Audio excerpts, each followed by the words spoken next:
राजस्थान के पत्थर भी अपना इतिहास बोलते हैं। यहाँ पुरा संपदा का अटूट खजाना है। कहीं पर प्रागैतिहासिक शैल चित्रों की छटा है तो कहीं प्राचीन संस्कृतियों के प्रमाण हैं।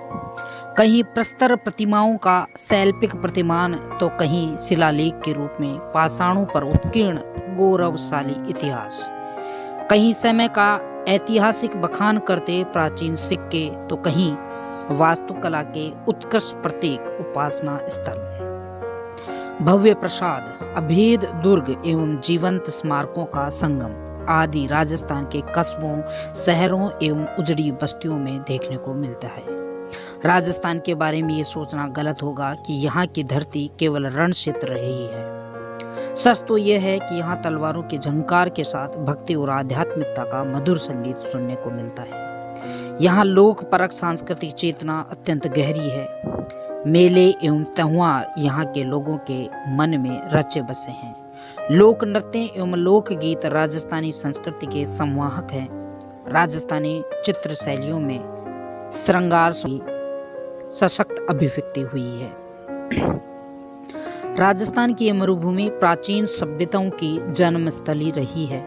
यहाँ कालीबंगा, आहड़, बैराट, बागोर, गणेश्वर जैसी अनेक पाषाणकालीन, सिंधुकालीन और ताम्रकालीन सभ्यताओं का विकास हुआ जो राजस्थान के इतिहास की प्राचीनता सिद्ध करती हैं। इन सभ्यता स्थलों में विकसित मानव बस्तियों के प्रमाण मिलते हैं। यहाँ बागोर जैसे स्थल पूरा पाषाणकालीन एवं नवपाषाणकालीन इतिहास की वस्तु स्थिति स्पष्ट करते हैं। कालीबंगा जैसे विकसित सिंधुकालीन स्थल का विकास यहाँ पर हुआ है। वहीं आहड़, गणेश्वर जैसी प्राचीनतम ताम्रकालीन सभ्यताएं भी पनपी। आर्य और राजस्थान, मरुधरा की संस्कृति और द्वजदती जैसी नदियों आर्यों की प्राचीन बस्तियों की शरण स्थली रहा है। ऐसा माना जाता है कि यहाँ से आर्य बस्तियां कालांतर में दोआब आदि स्थानों की ओर बढ़ी। इंद्र और सोम, अर्चना के मंत्रों की रचना, यज्ञ की महत्ता की स्वीकृति और जीवन मुक्ति का ज्ञान आर्यों को संभवतः इन्हीं नदी घाटियों में निवास करते हुए प्राप्त हुआ था। महाभारत तथा पौराणिक गाथाओं से प्रतीत होता है कि जांगल प्रदेश, बीकानेर, मरुकांतार, मारवाड़ आदि भागों से बलराम और कृष्ण गुजरे थे जो आर्यों की यादव शाखा से संबंधित थे। जनपदों का युग, आर्य संक्रमण के बाद राजस्थान में जनपदों का उदय होता है। यहाँ से हमारे इतिहास की घटनाएं अधिक प्रमाणों पर आधारित की जा सकती हैं। सिकंदर के अभियानों से आहत और अपनी स्वतंत्रता को सुरक्षित रखने को उत्सुक दक्षिणी पंजाब की मालव, सीवी तथा अर्जुनायन जातियां जो अपने साहस और शौर्य के लिए प्रसिद्ध थी, अन्य जातियों के साथ राजस्थान में आई और सुविधा के अनुसार यहाँ बस गई। इनमें भरतपुर का राजन्य और मत्स्य जनपद, नगरी का सीवी जनपद, अलवर का साल्व जनपद प्रमुख है। इसके अतिरिक्त 300 ईसा पूर्व से 300 ईस्वी के मध्य तक मालव, अर्जुनायन और यादवियों की प्रभुता का काल राजस्थान में मिलता है। मालवों की शक्ति का केंद्र जयपुर के निकट था। कालांतर में यह अजमेर, टोंक और मेवाड़ के क्षेत्र में फैल गए। भरतपुर अलवर के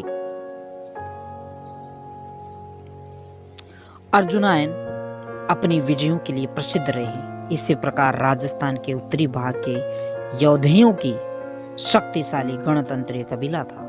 यौधेय संभवतः उत्तरी राजस्थान की कुषाण शक्ति को नष्ट करने में सफल हुए थे जो रुद्रदामन के लेख से स्पष्ट है। लगभग दूसरी सदी ईसा पूर्व से तीसरी सदी ईस्वी के काल में राजस्थान के केंद्रीय भागों में बौद्ध धर्म का काफी प्रचार था, परंतु यौधेय तथा मालवों के यहाँ आने से ब्राह्मण धर्म को प्रोत्साहन मिलने लगा और बौद्ध धर्म के ह्रास के चिन्ह दिखाई देने लगे। गुप्त राजाओं ने इन जनपदीय गणतंत्रों को समाप्त नहीं किया, परंतु इन्हें अर्ध आश्रित रूप में बनाए रखा। ये गणतंत्र हूण आक्रमण के धक्के को सहन नहीं कर पाए और अंततः 6ठी शताब्दी आते आते यहाँ से सदियों से पनपी गणतंत्रीय व्यवस्था सर्वदा के लिए समाप्त हो गई।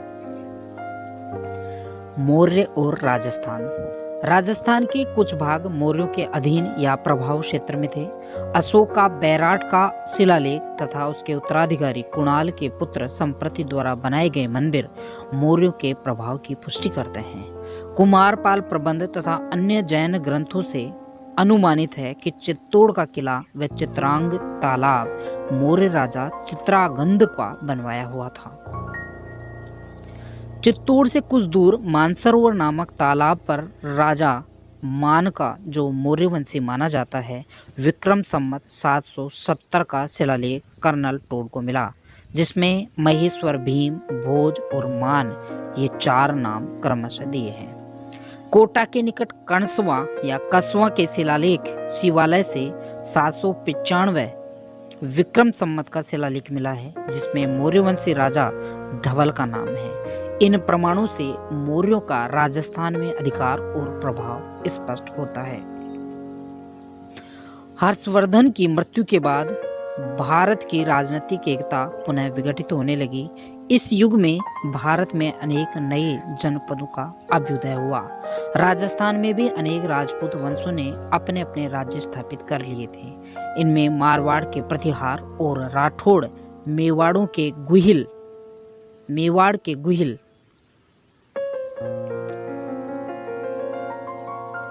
सांबर के चौहान और आमेर के कछवाहा, जैसलमेर के भाटी इत्यादि प्रमुख हैं। शिलालेखों के आधार पर हम कह सकते हैं कि 6वीं शताब्दी में मंडोर के आसपास प्रतिहारों का राज्य था और फिर वही राज्य आगे चलकर राठौड़ों को प्राप्त हुआ। लगभग इसी समय सांभर में चौहान राज्य की स्थापना हुई और धीरे धीरे वह राज्य बहुत शक्तिशाली बन गया। 5वीं या 6वीं शताब्दी में मेवाड़ और आसपास के भूभाग में गुहिलों का शासन स्थापित हो गया। 10वीं शताब्दी में अर्थुणा तथा आबू में परमार शक्तिशाली बन गए। 12वीं तथा 13वीं शताब्दी के आसपास तक जालोर, रणथंबोर और हाड़ौती में चौहानों ने पुनः अपनी शक्ति का संगठन किया, परंतु उसका कहीं कहीं विघटन भी होता रहा। राजस्थान का नामकरण कैसे हुआ? वर्तमान राजस्थान के लिए पहले किसी एक नाम का प्रयोग नहीं मिलता है। इसके भिन्न भिन्न क्षेत्र अलग अलग नामों से जाने जाते थे। वर्तमान बीकानेर और जोधपुर का क्षेत्र महाभारत काल में जांगल देश कहलाता था। इसी कारण बीकानेर के राजा स्वयं को जांगलधर बादशाह कहते हैं। जांगल देश का निकटवर्ती भाग संपादलक्स और नागौर का मध्य भाग कहलाता था, जिस पर चौहानों का अधिकार था। अलवर राज्य का उत्तरी भाग कुरु देश, दक्षिणी पश्चिमी मत्स्य देश और पूर्वी भाग सूरसेन देश के अंतर्गत था। भरतपुर और धौलपुर राज्य तथा करौली राज्य का अधिकांश भाग सूरसेन देश के अंतर्गत थे। सूरसेन राज्य की राजधानी मथुरा थी, मत्स्य राज्य की विराटनगर और कुरु राज्य की इंद्र। उदयपुर राज्य का प्राचीन नाम शिव था, जिसकी राजधानी मध्यमिका थी। आजकल मध्यमिका या मध्यमिका को नगरी कहते हैं। यहाँ पर मेव जाति का अधिकार रहा, जिस कारण इसे मेदपाट अथवा प्रागवाट भी कहा जाने लगा। डूंगरपुर बांसवाड़ा के प्रदेश को वांगड़ कहते हैं। जोधपुर के राज्य को मरु तथा मारवाड़ कहा जाता था। जोधपुर के दक्षिणी भाग को गुर्जरत्रा कहते थे।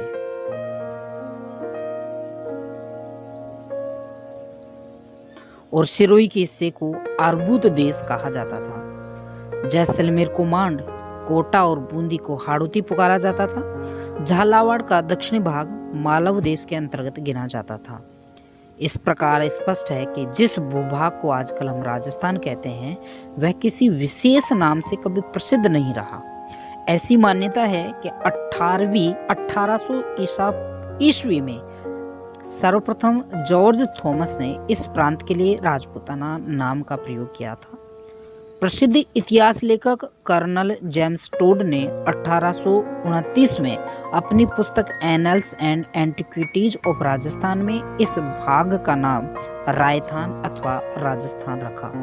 जब हुआ तो इस राज्य का नाम राजस्थान स्वीकार कर लिया गया। राजस्थान की प्राचीन सभ्यताएं।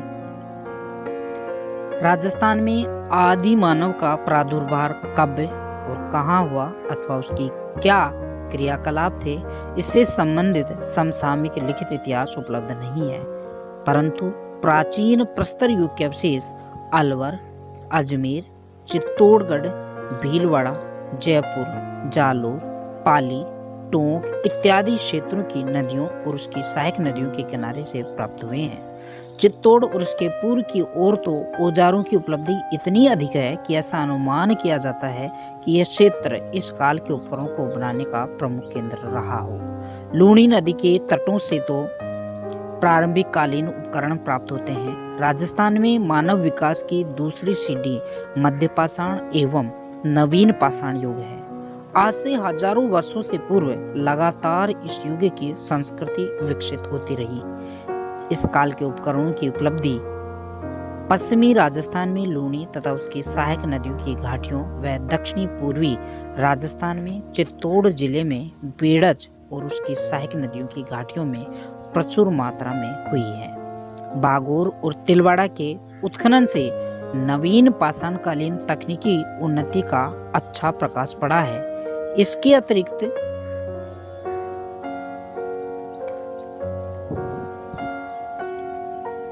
अजमेर, नागौर, सीकर, झुंझुनू, कोटा, बूंदी, टोंक इत्यादि स्थानों से भी नवीन पाषाणकालीन उपकरण प्राप्त हुए हैं। नवीन पाषाण युग में कई हजार वर्ष गुजारने के पश्चात मनुष्य को धीरे धातुओं का ज्ञान हुआ। आज से लगभग 6000 वर्ष पहले धातुओं के युग को स्थापित किया जाता है, परंतु समयांतर में जब तांबा और पीतल, लोहा आदि का उसे ज्ञान हुआ तो उसका उपयोग औजार बनाने के लिए किया गया।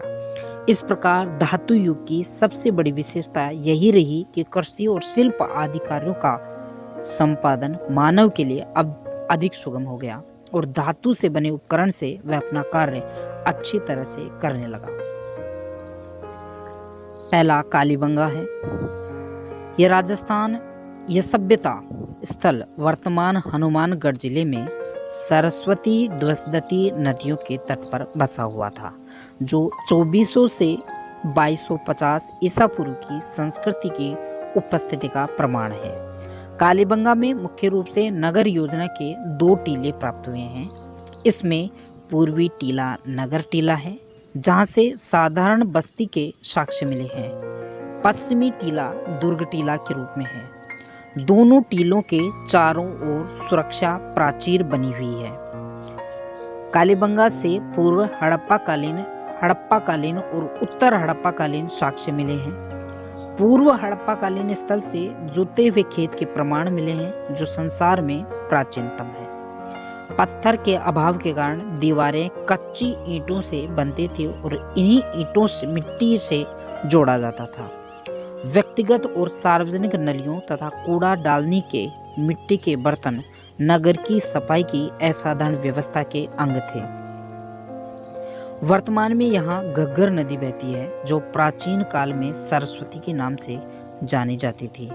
यहाँ से धार्मिक प्रमाण के रूप में अग्नि वेदिकाओं के साक्ष्य मिले हैं। यहाँ संभवतः धूप में पकाई गई ईंटों का प्रयोग किया जाता था। यहाँ से प्राप्त मिट्टी के बर्तनों और मोहरों पर जो लिपि अंकित पाई गई है वह सैंधव लिपि से मिलती जुलती है, जिसे अभी तक पढ़ा नहीं जा सका। कालीबंगा से पानी के निकास के लिए लकड़ी की नलियों का अवशेष प्राप्त हुए हैं। ईंटों की नलियां और लकड़ी की नलियां यहाँ से बनी हुई मिली हैं। ताम्र से बने कृषि के कई औजार भी यहाँ की आर्थिक उन्नति के परिचायक हैं। कालीबंगा की नगर योजना सिंधु घाटी की नगर योजना के अनुरूप दिखाई देती है। कालीबंगा के निवासियों को मृतक के प्रति श्रद्धा और धार्मिक भावनाओं को व्यक्त करने वाली 3 समाधियां मिली हैं। दुर्भाग्यवश ऐसी समृद्ध सभ्यताओं का ह्रास हो गया, जिसका कारण संभवतः सूखा, नदी मार्ग में परिवर्तन इत्यादि माने जाते हैं। दूसरा प्राचीन स्थल है आहड़। वर्तमान उदयपुर जिले में स्थित आहड़ दक्षिणी पश्चिमी राजस्थान का सभ्यता का केंद्र था। यहाँ सभ्यता बनास नदी सभ्यता का प्रमुख भाग थी। ताम्र सभ्यता के रूप में प्रसिद्ध यह सभ्यता आयड़ नदी के किनारे मौजूद थी। ये ताम्रवती नगरी अथवा धूलकोट के नाम से प्रसिद्ध है। ये सभ्यता आज से लगभग 4000 वर्ष पूर्व बसी हुई थी। विभिन्न उत्खननों के स्तरों से पता चलता है कि बसने से लेकर 18वीं सदी तक यहाँ कई बार बस्ती बसी और कई बार उजड़ी। ऐसा लगता है कि आहड़ के आसपास तांबे की अनेक खानों के होने से सतत रूप से इस स्थान के निवासी इस धातु के उपकरणों को बनाते रहे और इसे एक ताम्र युगीन कौशल केंद्र बनाने का सौभाग्य प्राप्त हुआ। 500 मीटर लंबे धूलकोट के टीले से तांबे की कुल्हाड़ियां, लोहे के औजार, बांस के टुकड़े, हड्डियां आदि सामग्री प्राप्त हुई है। अनुमानित है कि मकानों के निर्माण में या आंगन, गली या खुला स्थान रखने की व्यवस्था थी। एक मकान में 4 से 6 बड़े चूल्हों का होना आड़ में बड़े परिवार या सामूहिक भोजन व्यवस्था की प्रकाश डालते हैं। आड़ से खुदाई से प्राप्त बर्तनों तथा उनके खंडित टुकड़ों से हमें उस युग में मिट्टी के बर्तन बनाने की कला का अच्छा परिचय मिलता है। यहाँ तृतीय ईसा पूर्व से लगभग प्रथम ईसा पूर्व की यूनानी मुद्राएं मिली हैं। इनमें इतना तो स्पष्ट है कि इस युग में राजस्थान का व्यापार विदेशी बाजार से था। इस बनास सभ्यता की व्यापकता एवं विस्तार गिलोंड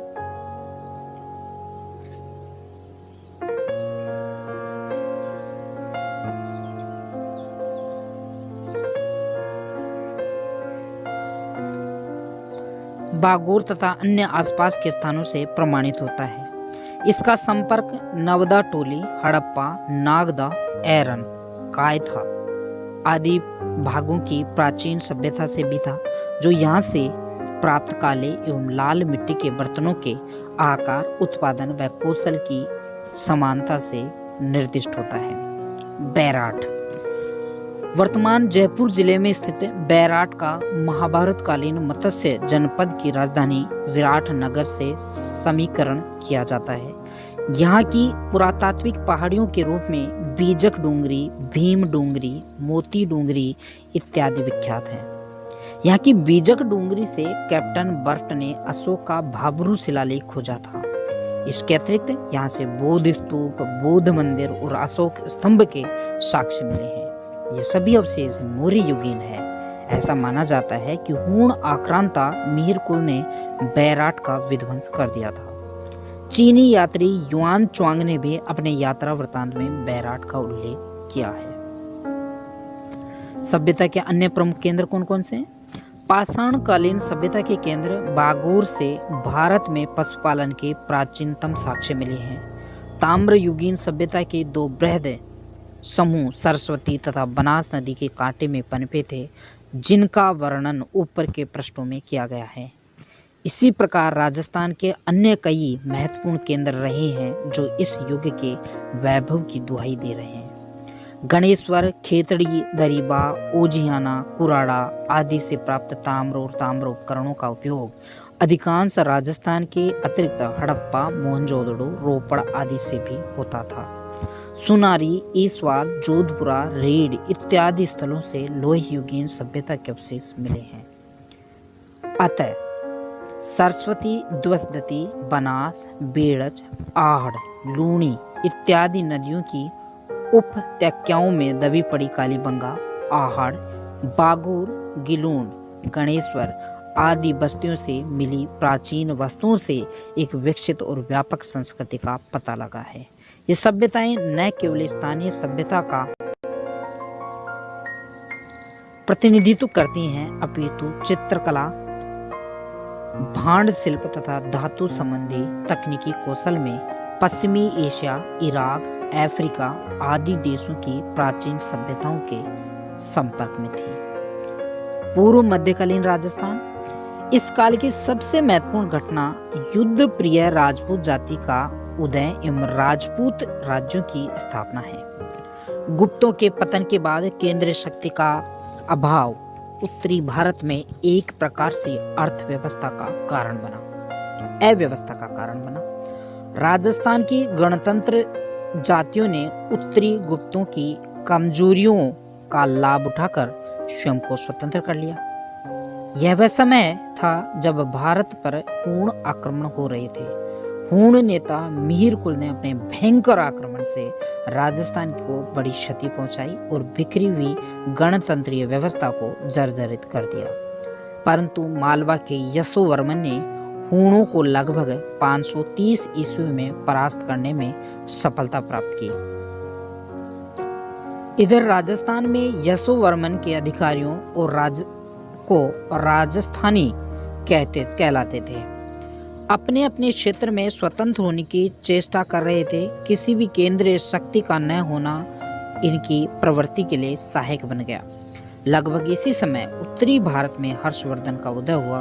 उसके तत्वाधान में राजस्थान में व्यवस्था और शांति की लहर आई, परंतु जो व्यवस्था बिखरी हुई अवस्था में यहाँ पैदा हो गई थी वह सुधर नहीं सकी। इन राजनीतिक उथल पुथल के संदर्भ में यहाँ के समाज में एक परिवर्तन दिखाई देता है।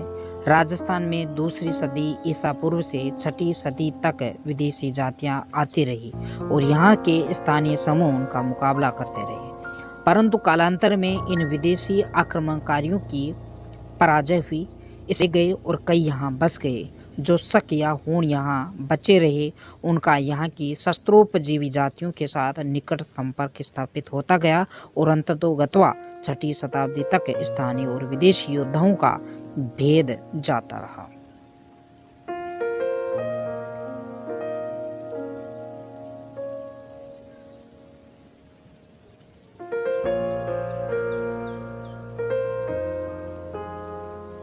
राजपूतों की उत्पत्ति का सिद्धांत। राजपूताना के इतिहास के संदर्भ में राजपूतों की उत्पत्ति के विभिन्न सिद्धांतों का अध्ययन बड़ा महत्व का है।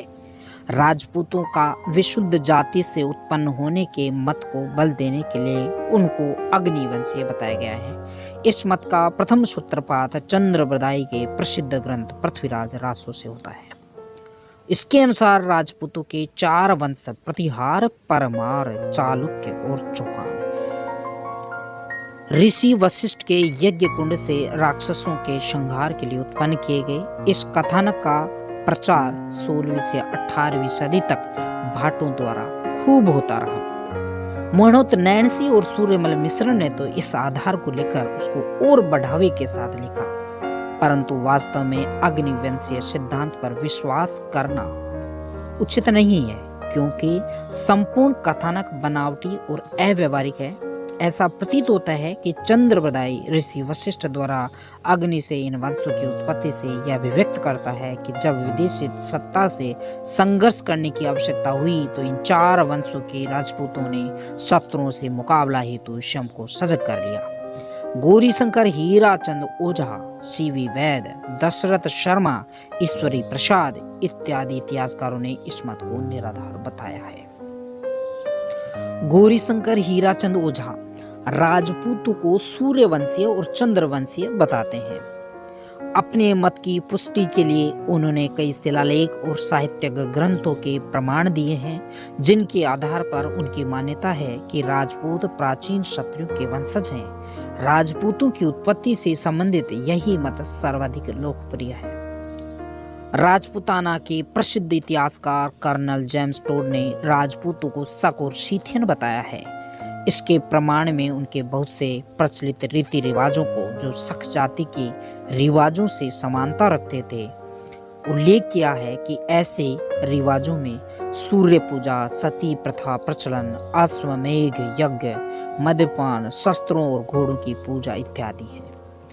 टोड की पुस्तक के संपादक विलियम क्रुक्स ने भी इसी मत का समर्थन किया है, परंतु इस विदेशी वंशीय मत का गौरीशंकर हीराचंद ओझा ने खंडन किया है। ओझा जी कहते हैं कि राजपूतों और विदेशियों के रस्मों रिवाजों में जो समानता कर्नल टोड ने बताई है, वह समानता विदेशियों से राजपूतों ने प्राप्त नहीं की, वरन उनकी सत्यता वैदिक तथा पौराणिक समाज और संस्कृति से की जा सकती है। अतः उनका कहना है कि शक, कुषाण एवं हूणों को जिन जिन रस्मों रिवाजों एवं परंपराओं का उल्लेख समानता बताने के लिए जेम्स टोड ने किया, वे भारतवर्ष में अतीत काल से ही प्रचलित थी। उनका संबंध इन विदेशी जातियों से जोड़ना बिल्कुल निराधार है। Doctor DR. भंडारकर कहते हैं कि राजपूतों को गुर्जर मानकर उनका संबंध श्वेत हूणों से स्थापित करके विदेशी वंशीय उत्पत्ति को बल देते हैं। उसकी पुष्टि में वे बताते हैं कि पुराणों में गुर्जर और हूणों का वर्णन विदेशियों के संदर्भ में मिलता है। इसी प्रकार उनका कहना है कि अग्नि वंशीय प्रतिहार, परमार, चालुक्य और चौहान भी गुर्जर थे, क्योंकि राजौर अभिलेख में प्रतिहारों को गुर्जर कहा गया है। इसके अतिरिक्त भंडारकर ने बिजोलिया शिलालेख के आधार पर कुछ राजपूत वंशों को ब्राह्मण से उत्पन्न माना है। वे चौहानों को वत्स गोत्रीय ब्राह्मण बताते हैं और गुहिल राजपूतों की उत्पत्ति नागर ब्राह्मणों से मानते हैं। डॉक्टर ओझा एवं वैद्य ने भंडारकर की मान्यता को अस्वीकार करते हुए लिखा है कि प्रतिहारों को गुर्जर कहा जाना जाति विशेष की संज्ञा नहीं है, परंतु उसका प्रदेश विशेष गुजरात पर अधिकार होने के कारण है। जहां तक राजपूतों को ब्राह्मणों से उत्पत्ति का प्रश्न है, वह भी निराधार है, क्योंकि इस मत के समर्थन में उनके साक्ष्य कतिपय शब्दों का प्रयोग राजपूतों के साथ होने मात्र से है। इस प्रकार राजपूती की उत्पत्ति के संबंध में उपयुक्त मतों में मतज्ञ नहीं है। फिर भी डॉक्टर ओझा के मत को सामान्यतः मान्यता मिली हुई है और निसंदेह राजपूतों को भारतीय मानना उचित है। पूर्व मध्यकाल में विभिन्न राजपूत राजवंशों का उदय। प्रारंभिक राजपूत कुलों में जिन्होंने राजस्थान में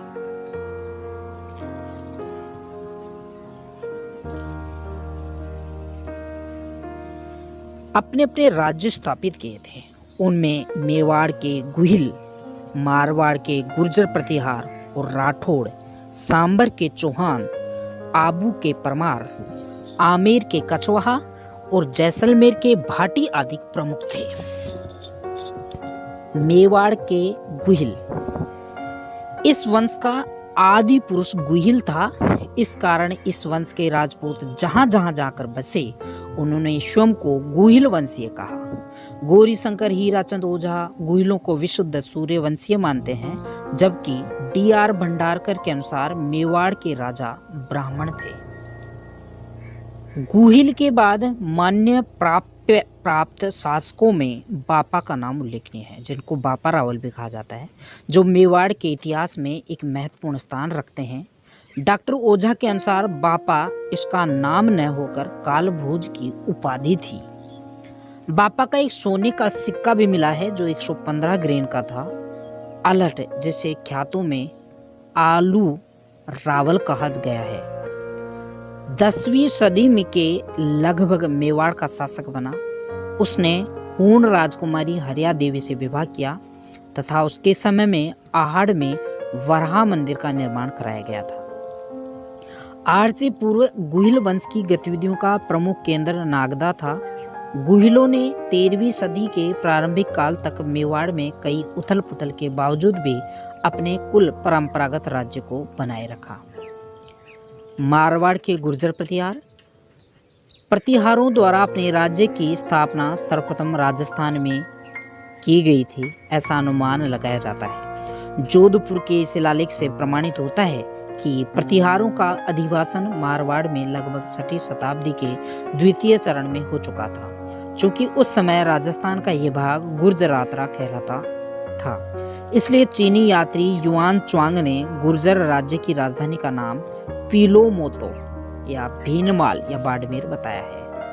मोहनत नैन्सी ने प्रतिहारों की 26 शाखाओं का उल्लेख किया है, जिसमें मंडोर के प्रतिहार प्रमुख थे। इस शाखा के प्रतिहारों का हरिश्चंद्र बड़ा प्रतापी शासक था, जिसका समय 6वीं शताब्दी के आसपास माना जाता है। लगभग 600 वर्षों के अपने काल में मंडोर के प्रतिहारों ने सांस्कृतिक परंपराओं को निभाकर अपने उदात्त स्वतंत्र प्रेम और शौर्य से उज्जवल कीर्ति को अर्जित किया। जालोर, उज्जैन, कन्नौज के गुर्जर प्रतिहारों की नामावली नागभट्ट से प्रारंभ होती है और इस वंश का प्रवर्तक था। उसे ग्वालियर प्रशस्ति में मलेच्छों का नाशक कहा है और इस वंश में भोज और महेंद्रपाल का प्रतापी शासकों के रूप में गिना जाता है। आबू के परमार शब्द का अर्थ है शत्रु को मारने वाला। प्रारंभ में परमार आबू के आसपास के प्रदेशों में रहते थे, परंतु प्रतिहारों की शक्ति के ह्रास के साथ ही परमारों को राजनीतिक प्रभाव बढ़ता चला गया। धीरे धीरे इन्होंने मारवाड़, सिंध, गुजरात, वागड़, मालवा आदि स्थानों में अपने राज्य स्थापित कर लिए। आबू के परमारों का कुल पुरुष धूमराज था, परंतु परमारों की वंशावली उत्पल राज से प्रारंभ होती है। परमार शासक धुंधक के समय गुजरात के भीमदेव ने आबू को जीतकर वहां विमल शाह को दंडपति नियुक्त किया। विमल शाह ने आबू में 1031 में आदिनाथ का भव्य मंदिर बनवाया था। धारावर्ष आबू के परमारों का प्रसिद्ध शासक था। धारावर्ष का काल विद्या की उन्नति और अन्य जनोपयोगी कार्यों के लिए प्रसिद्ध है। इसका छोटा भाई प्रहलादन देव वीर और विद्वान था। उसने पार्थ पराक्रम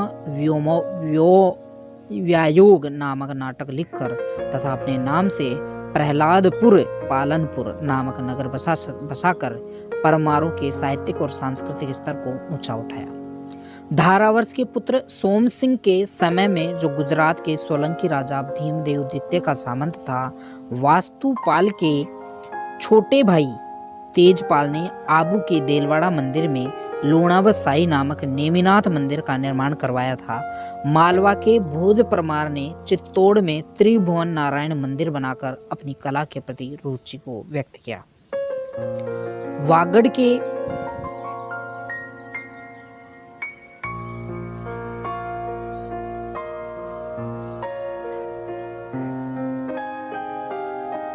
परमारों ने बांसवाड़ा के पास अर्थुना नगर बसाया और अनेक मंदिरों का निर्माण कराकर अपनी शिल्प कला के प्रति निष्ठा का परिचय दिया। सांभर के चौहानों के मूल स्थान के संबंध में मान्यता है कि वे सपाद, लक्स और जांगल प्रदेश के आसपास रहते थे। उनकी राजधानी ऐचित छत्रपुर नागौर थी। संपाद लक्स के चौहानों का आदि पुरुष वासुदेव था, जिसका समय 551 ईस्वी के लगभग अनुमानित है। बिजोलिया प्रशस्ति में वासुदेव को सांभर झील का निर्माता माना गया है। इस प्रशस्ति में चौहानों को वत्स गोत्रीय ब्राह्मण बताया गया है। प्रारंभ में चौहान प्रतिहारों के सामंत थे, परंतु गुवक प्रथम, जिसने हर्षनाथ मंदिर का निर्माण करवाया, स्वतंत्र शासक के रूप में उभरा। इसी वंश के चंद्रराज की पत्नी रुद्राणी यौगिक क्रिया में निपुण थी। ऐसा माना जाता है कि पुष्कर झील में प्रतिदिन 1000 दीपक जलाकर महादेव की उपासना किया करती थी। 1113 में अजयराज चौहान ने अजमेर नगर की स्थापना की। उसका पुत्र अणुराज ने अजमेर में आना सागर झील का निर्माण करवाकर जनोपयोगी कार्यों में भूमिका अदा की। चौहान शासक विग्रहराज चतुर का काल सपाद लक्स का स्वर्ण युग कहलाता है। उसे बीसल देव और कवि बांधव भी कहा जाता था। उन्होंने हरिकेली नाटक, उसके दरबारी विद्वान सोमदेव ने ललित विग्रहराज नामक नाटक की रचना करके साहित्य स्तर को ऊंचा उठाया। विग्रहराज ने अजमेर में एक संस्कृत पाठशाला का निर्माण करवाया, जिस पर आगे चलकर कुतुबुद्दीन ऐबक ने 2.5 दिन का झोंपड़ा बनवाया। विग्रहराज चतुर एक विजेता था। उसने तोमरों को पराजित कर दिल्ली को जीता। इसी वंश क्रम में पृथ्वीराज चौहान तृतीय ने राजस्थान और उत्तरी भारत की राजनीति में अपनी विजयों से एक विशिष्ट स्थान बना लिया था। 1191 में उसने तराइन के प्रथम युद्ध में मोहम्मद गोरी को परास्त कर वीरता का समुचित परिचय दिया, परंतु 1192 ईस्वी के तराइन के दूसरे युद्ध में जब उसकी गोरी से हार हो गई तो उसने आत्मसम्मान को ध्यान में रखते हुए आश्रित शासक बनने की अपेक्षा मृत्यु को प्राथमिकता दी। पृथ्वीराज विजय के लेखक जयानक के अनुसार पृथ्वीराज चौहान ने जीवन पर्यंत युद्धों के वातावरण में रहते हुए भी चौहान राज्य की प्रतिभा को साहित्य और सांस्कृतिक क्षेत्र में पुष्ट किया। तराइन के द्वितीय युद्ध के पश्चात भारतीय राजनीति में एक नया मोड़ आया, परंतु उसका यह अर्थ नहीं है कि इस युद्ध के बाद चौहानों की शक्ति समाप्त हो गई। लगभग आगामी एक शताब्दी तक चौहानों की शाखाएं रणथंबोर, जालोर, हाड़ौती, नाडोल तथा चंद्रावती और आबू में शासन करती रही और राजपूत शक्ति की धुरी बनी रही। इन्होंने दिल्ली सुल्तानों की सत्ता का समय समय पर मुकाबला कर शौर्य और दम्य साहस का परीक्षा दिया। पूर्व मध्यकाल में पराभवों के बावजूद राजस्थान बौद्धिक उन्नति में नहीं पिछड़ा। चौहान व गुहिल शासकों के विद्वानों के प्रश्रयदाता बने रहे, जिससे जनता में शिक्षा और साहित्यिक प्रगति बिना अवरोध के होती रही। इसी तरह निरंतर संघर्ष के वातावरण में समुचित वास्तुशिल्प पनपता रहा और इस समूचे काल की सौंदर्य एवं आध्यात्मिक चेतना ने कलात्मक योजनाओं को जीवंत रखा। चित्तौड़, बारडोली, आबू के मंदिर इस कथन के प्रमाण हैं। मध्यकालीन राजस्थान के कतिपय उज्ज एवं गौरवशाली पक्ष। मध्यकाल में राजपूत शासकों और सामंतों ने मुस्लिम शक्ति को रोकने की समय समय पर भरपूर कोशिश की। राजपूतों द्वारा अनवरत तीव्र प्रतिरोध का सिलसिला मध्यकाल में चलता रहा।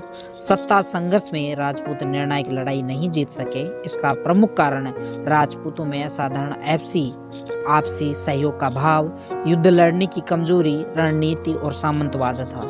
ये सोचना उचित नहीं है कि राजपूतों के प्रतिरोध का कोई अर्थ नहीं निकला। राणा कुंभा और राणा सांगा के नेतृत्व में जो सर्वोच्चता की स्थापना राजपूताने में भी संभवतः हो सकती थी। यह स्मरण रहे कि आगे चलकर राणा प्रताप, चंद्रसेन और राज सिंह ने मुगलों के विरुद्ध संघर्ष जारी रखा। यद्यपि अकबर की राजपूत नीति के कारण राजपूताना के अधिकांश शासक उसके हितों की रक्षा करने वाले बन गए। मध्यकालीन राजस्थान की बौद्धिक अधिसृष्टि से पिछड़ा मानना इतिहास के तथ्यों एवं अनुभवों के विपरीत होगा। जिस वीर प्रसूता वसुंधरा पर माघ, हरिभद्रसूरी, चंद्रबधाई, सूर्यमल मिश्रण, कवि करणीदास, दुर्सा आढ़ा, नैन्सी जैसे विद्वान लेखक और महाराणा कुंभा, राजा राय सिंह, राजा सवाई जय सिंह जैसे प्रबुद्ध शासक अवतरित हुए हों, वह ज्ञान के आलोक से कभी वंचित रही हो, यह स्वीकार नहीं है। जिस प्रदेश के रणबांकुरों में राणा प्रताप, राव चंद्रसेन, दुर्गा दास जैसे व्यक्तित्व रहे हों, वह धरती यश से वंचित रही सोचा भी नहीं जा सकता। धरती धोरारी का इतिहास अपने आप में राजस्थान का नहीं, अपितु भारतीय इतिहास का उज्जवल एवं गौरवशाली पहलू है। मध्यकालीन राजस्थान के इतिहास में गुहिल, सिसोदिया, कछवाहा, चौहान, राठौड़ इत्यादि राजवंश नक्षत्र की भांति चमकते हुए दिखाई देते हैं। गुहिल सिसोदिया। मेवाड़ के इतिहास में 13वीं शताब्दी के आरंभ में एक नया मोड़ आता है, जिसमें चौहानों की केंद्रीय शक्ति का ह्रास होना और गुहिल जैत्र सिंह जैसे व्यक्ति का शासक होना बड़ी महत्व की घटनाएं हैं। मेवाड़ के गुहिल शासक रतन सिंह के समय चित्तौड़ पर दिल्ली के सुल्तान अलाउद्दीन खिलजी ने आक्रमण किया था। अलाउद्दीन ने इस आक्रमण के राजनीतिक, आर्थिक और सैनिक कारणों के साथ रतन सिंह की सुंदर पत्नी पद्मिनी को प्राप्त करने की लालसा भी बताया जाता है। पद्मिनी की कथा का उल्लेख मलिक मोहम्मद जायसी के पद्मावत नामक ग्रंथ से मिलता है। अलाउद्दीन के आक्रमण के दौरान रतन सिंह और गोरा बादल वीर गति प्राप्त हुई और पद्मिनी ने 1600 स्त्रियों के साथ चौहर कर आत्मोत्सर्ग किया। इसी समय अलाउद्दीन ने 30,000 हिंदुओं का चित्तौड़गढ़ में कत्ल करवा दिया था। अलाउद्दीन ने चित्तौड़ जीतकर उसका नाम खिजराबाद कर दिया था। राजपूतों का यह बलिदान चित्तौड़ के प्रथम साके के नाम से प्रसिद्ध है, जिसमें गोरा बादल की वीरता एक अमर कहानी बन गई। आज भी चित्तौड़ के खंडरों में गोरा बादल के महल उसके साहस और सूझबूझ की कहानी सुना रहे हैं। पद्मिनी का त्याग और जौहर व्रत महिलाओं को एक नई प्रेरणा देता है। गोरा बादल का बलिदान हमें यह सिखाता है कि जब देश पर आपत्ति आए तो प्रत्येक व्यक्ति को अपना सर्वस्व न्यौछावर कर देश रक्षा में लग जाना चाहिए। रतन सिंह के पश्चात सिसोदिया के सरदार हमीर ने मेवाड़ को दयनीय स्थिति से उबारा। वह राणा साखा का राजपूत था। राणा लाखा के समय उदयपुर की पिछोला झील का बांध बनाया गया था। लाखा के निर्माण कार्य मेवाड़ की आर्थिक स्थिति और संपन्नता को बढ़ाने में उपयोगी सिद्ध हुए। लाखा के पुत्र मोकल ने मेवाड़ का बौद्धिक एवं कलात्मक प्रवृत्तियों का केंद्र बनाया। उसने चित्तौड़गढ़ के समेधेश्वर त्रिभुवन नारायण मंदिर, का जीर्णोद्धार करवाया और पूर्व मध्यकालीन तक्षण कला के नमूने को जीवित रखा। उसने एकलिंगजी के मंदिर के चारों ओर परकोटा बनाकर उस मंदिर की सुरक्षा का समुचित व्यवस्था की। मोक्कल के पुत्र राणा कुंभा का काल मेवाड़ के राजनीतिक, साहित्य एवं सांस्कृतिक उन्नति के लिए जाना जाता है। कुंभा को अभिनव भट्टाचार्य, हिंदू सुल्तान, चाप गुरु, दान गुरु आदि विरोधों से संबोधित किया जाता था।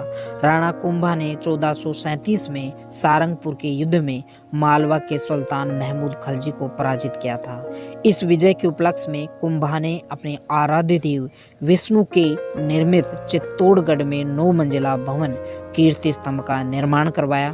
कुंभा ने मेवाड़ की सुरक्षा के उद्देश्य से 32 किलों का निर्माण करवाया था, जिसमें बसंती दुर्ग, मचान दुर्ग, अचलगढ़ दुर्ग, कुंभलगढ़ दुर्ग,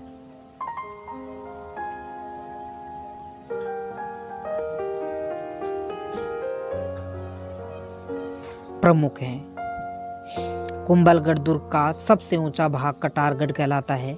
कुंभकालीन स्थापत्य में मंदिरों का बड़ा महत्व है। ऐसे मंदिरों में कुंभ स्वामी तथा श्रृंगार चौरी का मंदिर चित्तौड़गढ़, मीरा मंदिर एकलिंगजी, रणकपुर का मंदिर अनूठे हैं। कुंभा वीर, युद्ध कुशल, कला प्रेमी के साथ साथ विद्वान एवं विद्यानुरागी भी था।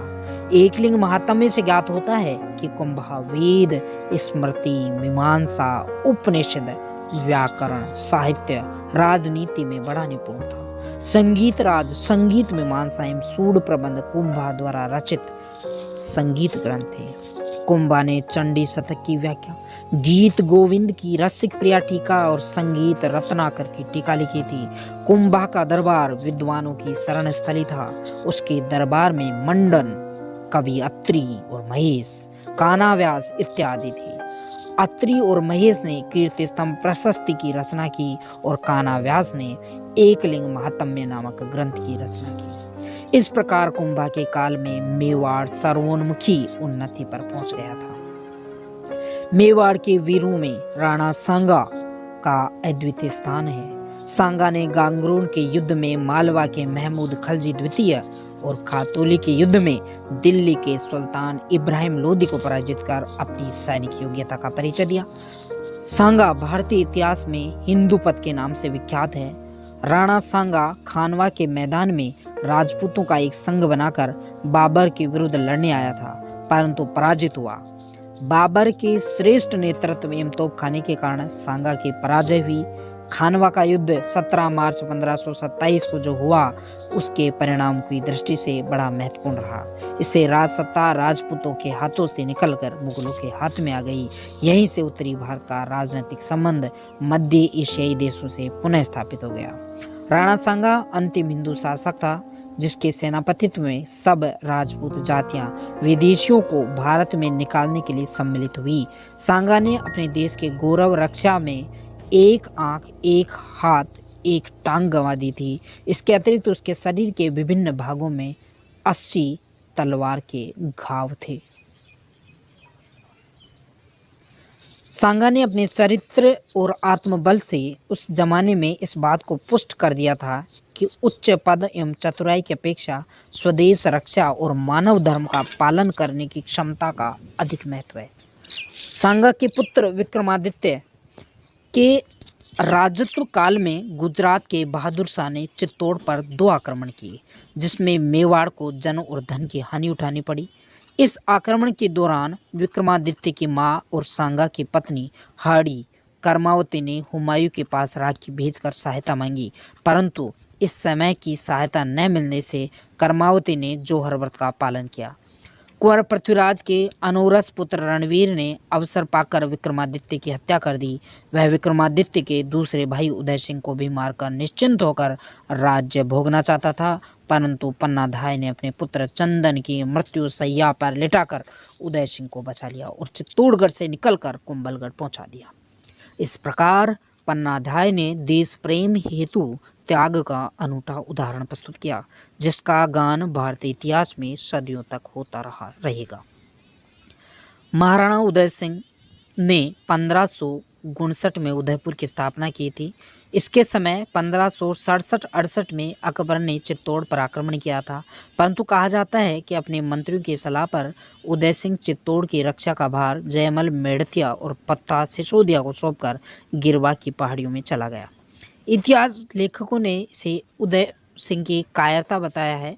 कर्नल टोड ने यहाँ तक लिखा है कि यदि सांगा और प्रताप के बीच उदय सिंह न होता तो मेवाड़ के इतिहास के पन्ने अधिक उज्जवल होते।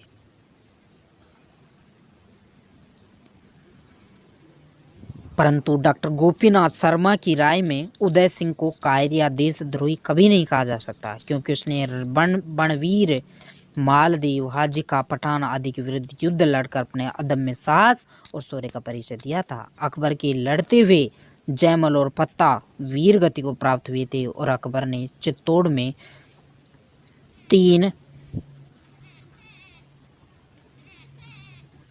दिनों के कठिन संघर्ष के बाद 25 फरवरी 1568 को किला फतह कर लिया था।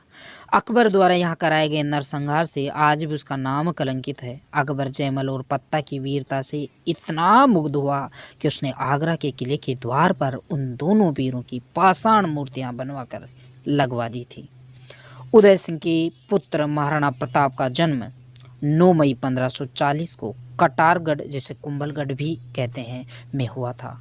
प्रताप ने मेवाड़ के सिंहासन पर केवल 25 वर्षों तक शासन किया, लेकिन इतने समय में ही उन्होंने ऐसी कीर्ति अर्जित की जो देश काल की सीमा को पार कर अमर हो गई, और वह और उसका मेवाड़ राज्य वीरता, बलिदान और देशभक्ति के पर्याय बन गए।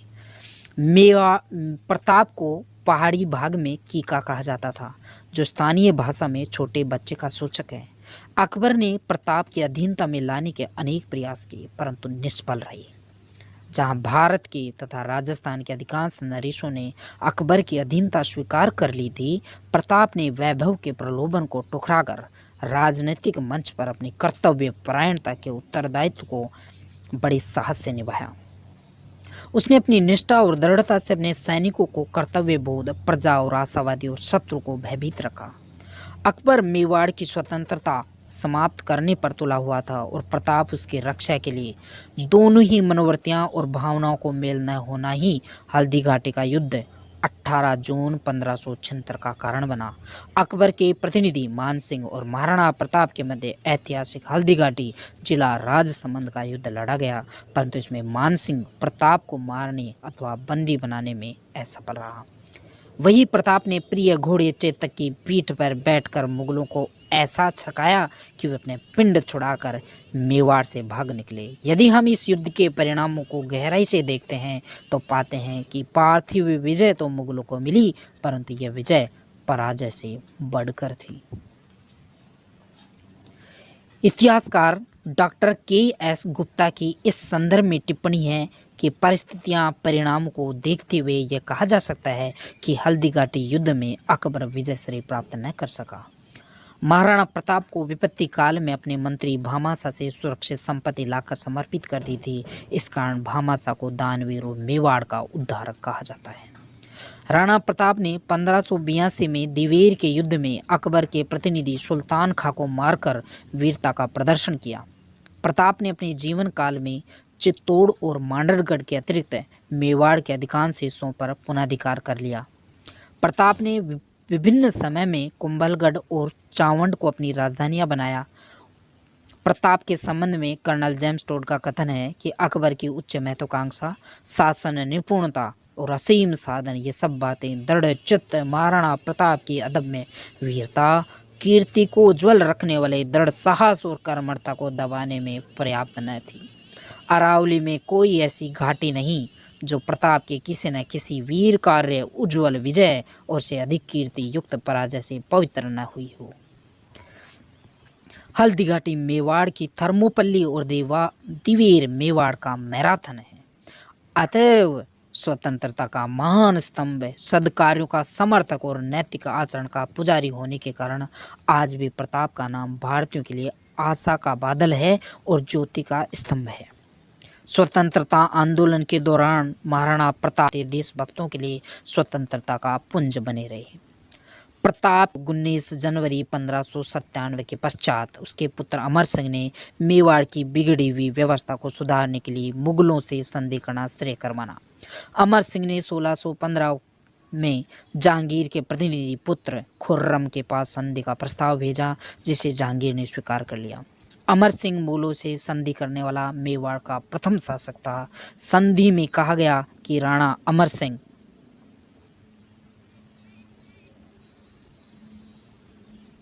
को अन्य राजाओं की भांति मुगल दरबार में सेवा श्रेणी में प्रवेश करना होगा, परंतु राणा को दरबार में जाकर उपस्थित होना आवश्यक नहीं होगा। महाराणा राज सिंह ने मेवाड़ की जनता को दुष्काल से सहायता पहुंचाने के लिए तथा कलात्मक प्रवृत्ति को प्रोत्साहन देने के लिए राजसमंद झील का निर्माण करवाया। राज सिंह ने युद्ध नीति और राज्य हित के लिए संस्कृति के तत्वों को पोषण की नीति को प्राथमिकता दी। वह रणकुशल, साहसी, वीर और निर्भीक शासक था। उसने कला के प्रति रुचि और साहित्य के प्रति निष्ठा थी। मेवाड़ के इतिहास में निर्माण कार्य एवं साहित्य को इसके समय में जितना प्रश्रय मिला, कुंभा को छोड़कर किसी अन्य शासक के समय न मिल सका। औरंगजेब जैसे शक्तिशाली मुगल शासक से मैत्री संबंध बनाए रखना और आवश्यकता पड़ने पर शत्रुता बढ़ा लेना राज सिंह की समयोचित नीति का परिणाम था। कछवाहा वंश। कछवाहा वंश राजस्थान के इतिहास मंच पर 12वीं सदी से दिखाई देता है। उसका प्रारंभ में मीणों और बड़गुजरों का सामना करना पड़ा था। इस वंश के प्रारंभिक शासकों में दुल्हेराव व पृथ्वीराज बड़े शक्तिशाली थे, जिन्होंने दौसा, रामगढ़, कोय, जोटवाड़ा, गैटोर तथा आमेर को अपने राज्य में शामिल किया था। पृथ्वीराज राणा सांगा का सामंत होने के नाते खानवा के युद्ध में बाबर के विरुद्ध लड़ा था। पृथ्वीराज की मृत्यु के बाद कछवाओं की स्थिति संतोषजनक नहीं थी। गृह कलह तथा अयोग्य शासकों से राज्य निर्बल हो रहा था। 1547 में भारमल ने आमेर में बागडोर अपने हाथ में ली। भारमल के उदयमान अकबर की शक्ति का महत्व समझा और 1562 में उसने अकबर की अधीनता स्वीकार कर अपनी ज्येष्ठ पुत्री हरकूबाई का विवाह अकबर के साथ कर दिया। अकबर की ये बेगम मरियम उजमानी के नाम से विख्यात हुई। भारमल पहला राजपूत था जिसने मुसलमानों से वैवाहिक संबंध स्थापित किए थे।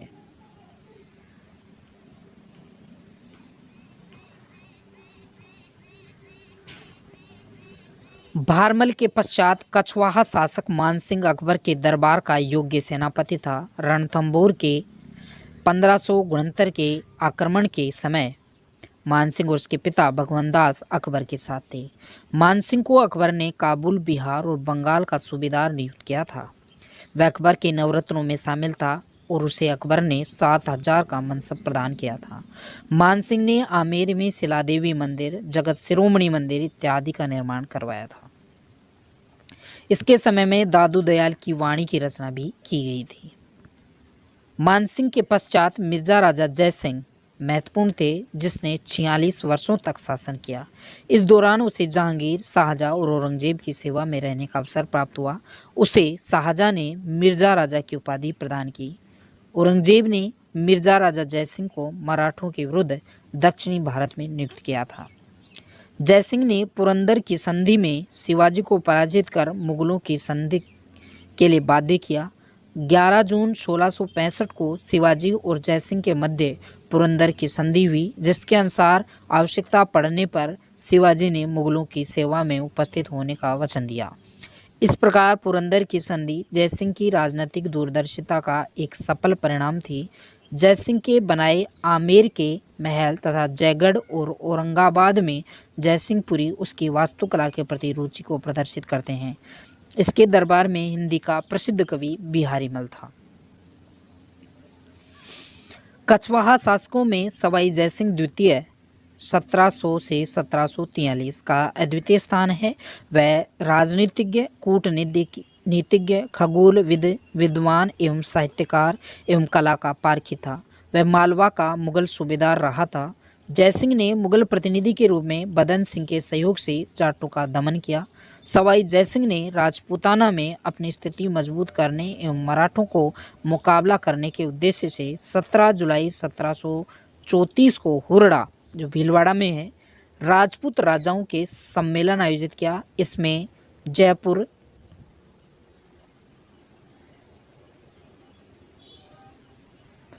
जोधपुर, उदयपुर, कोटा, किशनगढ़, नागौर, बीकानेर आदि के शासकों ने भाग लिया था, परंतु इस सम्मेलन का जो परिणाम होना चाहिए था वह नहीं हुआ, क्योंकि राजस्थान के शासकों के स्वार्थ भिन्न भिन्न थे। सवाई जयसिंह अपना प्रभाव बढ़ाने के उद्देश्य से बूंदी के आंतरिक मामलों में हस्तक्षेप कर स्वयं वहां का सर्वेसर्वा बन बैठा, परंतु बूंदी के बुद्ध सिंह की पत्नी अमर कुंवरी ने, जो जयसिंह की बहन थी, मराठा मल्हार राव होलकर को अपना राखी बंद भाई बनाकर और धन का लालच देकर बूंदी आमंत्रित किया, जिससे होलकर एवं सिंधिया ने बूंदी पर आक्रमण कर दिया। सवाई जयसिंह संस्कृत और फारसी के विद्वान होने के साथ गणित और खगोल शास्त्र का असाधारण पंडित था।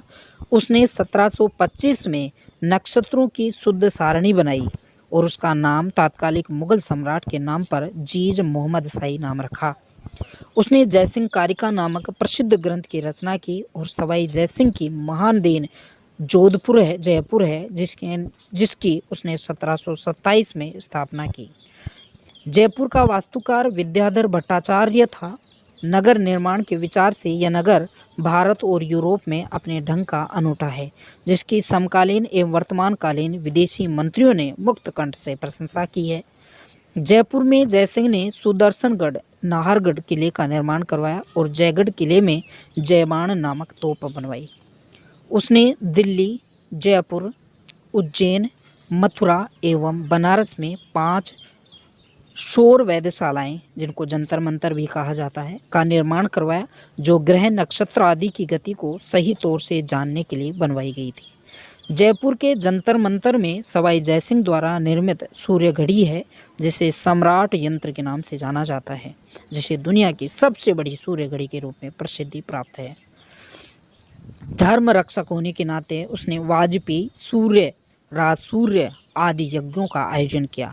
वह अंतिम हिंदू नरेश था जिसने भारतीय परंपरा के अनुकूल अश्वमेध यज्ञ किया। इस प्रकार सवाई जयसिंह अपने शौर्य, बल, कूटनीति एवं विद्वता के कारण अपनी समय का ख्याति प्राप्त व्यक्ति बन गया था, परंतु वह युग के प्रचलित दोषों से ऊपर नहीं उठ सका। राठौड़ वंश। राजस्थान के उत्तरी एवं पश्चिमी भागों में राठौड़ राज्य स्थापित थे। इनमें जोधपुर एवं बीकानेर के राठौड़ राजपूत प्रसिद्ध रहे। जोधपुर राज्य का मूल पुरुष राव सिंह था, जिसने मारवाड़ के एक छोटे भाग पर शासन किया, परंतु लंबे समय तक गुहिलों, परमारों, चौहान आदि राजपूत राजवंशों की तुलना में राठौड़ों की शक्ति प्रभावशाली न हो पाई। राठौड़ शासक राव जोधा ने 1459 में जोधपुर बसाकर वहां मेहरानगढ़ का निर्माण करवाया था। राव गंगा ने खानवा के युद्ध में 4000 सैनिक भेजकर सांगा की मदद की थी। इस प्रकार सांगा जैसे शक्ति संपन्न शासक के साथ रहकर राव गंगा ने अपने राज्य का स्तर ऊपर उठा दिया। राव मालदेव गंगा का ज्येष्ठ पुत्र था। वह अपने समय का एक वीर प्रतापी शक्ति संपन्न शासक था। उसके समय में मारवाड़ की सीमा हिंडोन, बयाना, फतेहपुर सीकरी और मेवाड़ की सीमा तक प्रसारित हो चुकी थी। मालदेव की पत्नी उमादे जैसलमेर की राजकुमारी थी और इतिहास में रूठी रानी के नाम से विख्यात है। मालदेव ने सोहेबा के मैदान में बीकानेर के राव जैत सिंह को मारकर अपने साम्राज्य विस्तार की इच्छा को पूरा किया, परंतु मालदेव ने अपनी विजयों से जैसलमेर, मेवाड़ एवं बीकानेर से शत्रुता बढ़ाकर अपने सहयोगियों की संख्या कम कर दी। शेरशाह से हारने के बाद हुमायूं मालदेव से सहायता प्राप्त करना चाहता था, परंतु वह मालदेव पर संदेह करके अमरकोट की ओर प्रस्थान कर गया। मालदेव की सेना को 1544 में गुरी शुमेल के युद्ध में शेरशाह सूरी का सामना करना पड़ा और कहा जाता है इस युद्ध से पूर्व शेरशाह ने चालाकी का सहारा लेते हुए मालदेव के 2 सेनापति जेता और कोपा को जाली पत्र लिखकर अपनी ओर मिलाने का ढोंग रचा था। इस युद्ध में स्वामी भक्त जेता और कोपा मारे गए तथा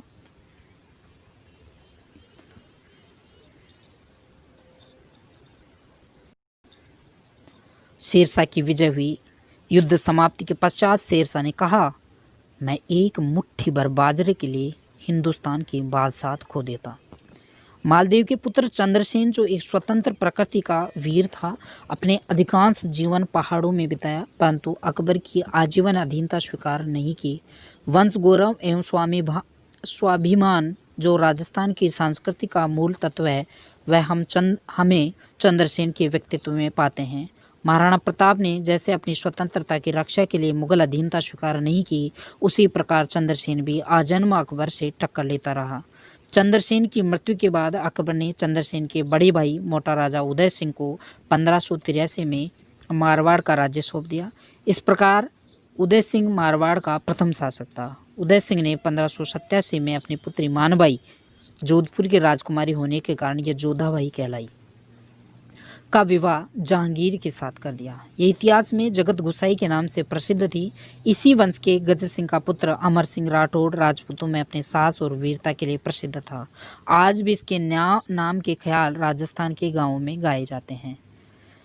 जसवंत सिंह ने धर्मत के युद्ध 1658 में औरंगजेब के विरुद्ध शाही सेना की ओर से भाग लिया था, परंतु शाही सेना की पराजय ने जसवंत सिंह को युद्ध मैदान में भागने को मजबूर किया।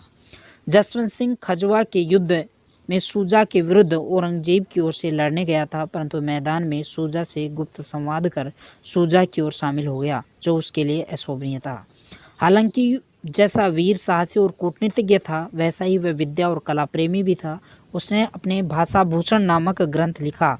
महणोत नैनसी उसका मंत्री था। नैनसी द्वारा लिखी गई नैनसी रिख्यात तथा मारवाड़ परगनारी विगत राजस्थान के ऐतिहासिक, सामाजिक एवं आर्थिक स्थिति के अध्ययन का अनुपम ग्रंथ है। जसवंत सिंह मारवाड़ का शासक था। इसने अपने बल और प्रभाव से अपने राज्य का सम्मान बनाए रखा। मुगल दरबार का सदस्य होते हुए भी अपने स्वतंत्र प्रकृति का परिचय देकर राठौड़ वंश के गौरव को, पद की प्रतिष्ठा बनाए रखी। राठौड़ दुर्गादास ने औरंगजेब का विरोध कर जसवंत सिंह के पुत्र अजीत सिंह को मारवाड़ का शासक बनाया, परंतु अजीत सिंह ने अपने सच्चे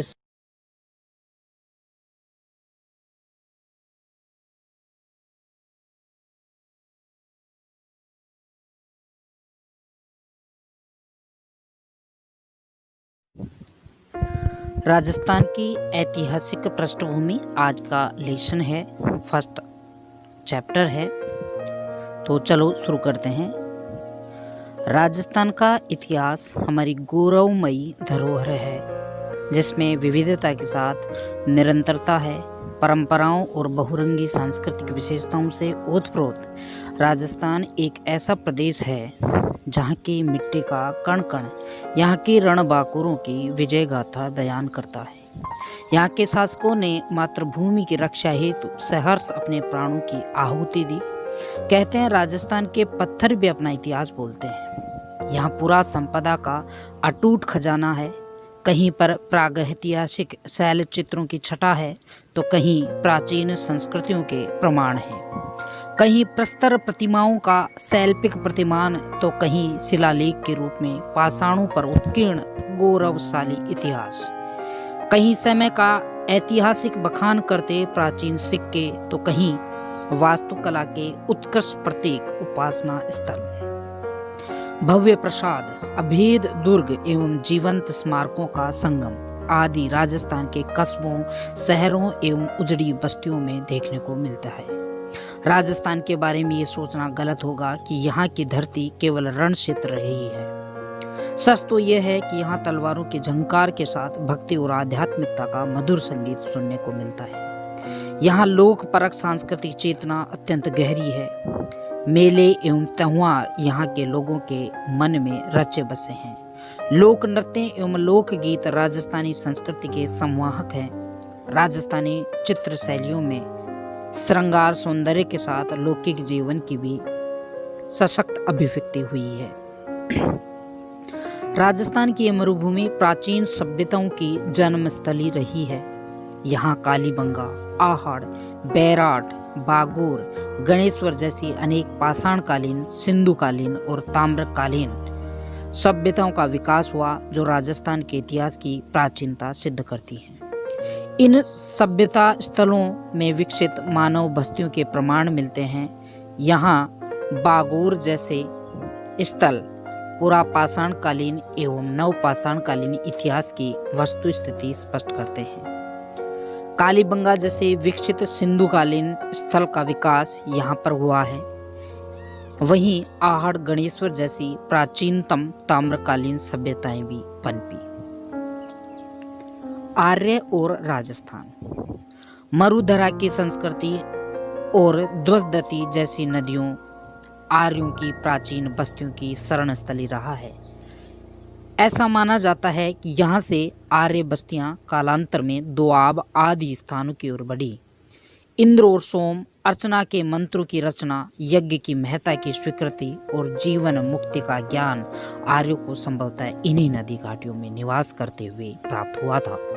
महाभारत तथा पौराणिक गाथाओं से प्रतीत होता है कि जांगल प्रदेश, बीकानेर, मरुकांतार, मारवाड़ आदि भागों से बलराम और कृष्ण गुजरे थे, जो आर्यों की यादव शाखा से संबंधित थे। जनपदों का युग। आर्य संक्रमण के बाद राजस्थान में जनपदों का उदय होता है। यहाँ से हमारे इतिहास की घटनाएं अधिक प्रमाणों पर आधारित की जा सकती हैं। सिकंदर के अभियानों से आहत और अपनी स्वतंत्रता को सुरक्षित रखने को उत्सुक दक्षिणी पंजाब की मालव, शिवी तथा अर्जुनायन जातियां, जो अपने साहस और शौर्य के लिए प्रसिद्ध थी, अन्य जातियों के साथ राजस्थान में आई और सुविधा के अनुसार यहाँ बस गई। इनमें भरतपुर का राजन्य और मत्स्य जनपद, नगरी का सिवी जनपद, अलवर का साल्व जनपद प्रमुख है।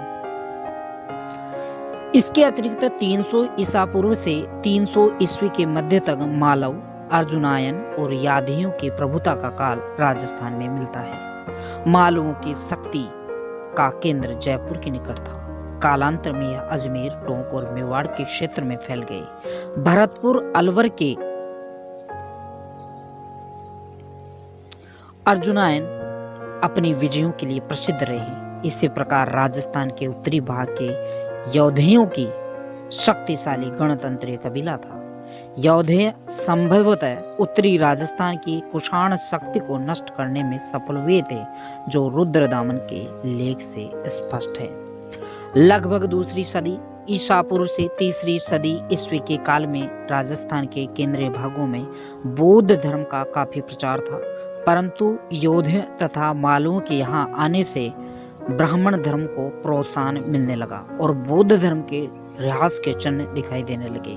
गुप्त राजाओं ने इन जनपदीय गणतंत्रों को समाप्त नहीं किया, परंतु इन्हें अर्ध आश्रित रूप में बनाए रखा।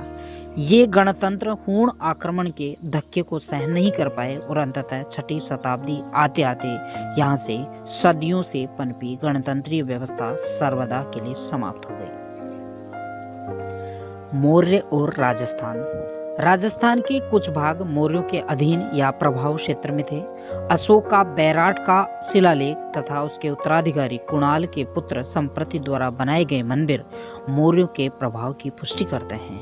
कुमारपाल प्रबंध तथा अन्य जैन ग्रंथों से अनुमानित है कि चित्तौड़ का किला व चित्रांग तालाब मौर्य राजा चित्रागंध का बनवाया हुआ था।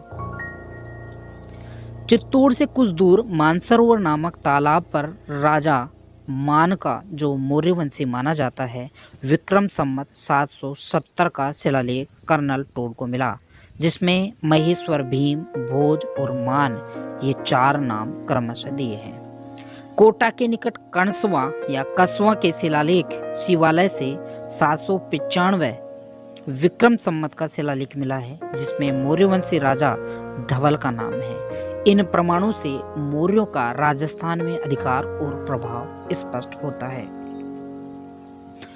हर्षवर्धन की मृत्यु के बाद भारत की राजनीतिक एकता पुनः विघटित होने लगी।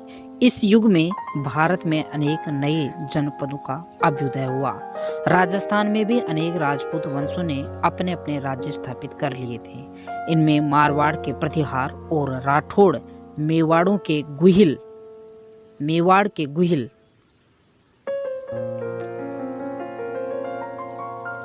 सांबर के चौहान और आमेर के कछवाहा, जैसलमेर के भाटी इत्यादि प्रमुख हैं। शिलालेखों के आधार पर हम कह सकते हैं कि 6ठी शताब्दी में मंडोर के आसपास प्रतिहारों का राज्य था और फिर वही राज्य आगे चलकर राठौड़ों को प्राप्त हुआ। लगभग इसी समय सांभर में चौहान राज्य की स्थापना हुई और धीरे धीरे वह राज्य बहुत शक्तिशाली बन गया।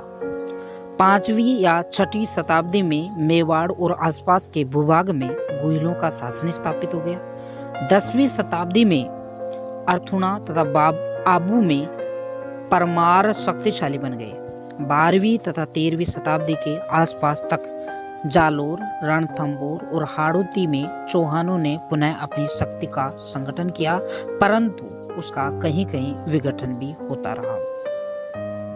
राजस्थान का नामकरण कैसे हुआ?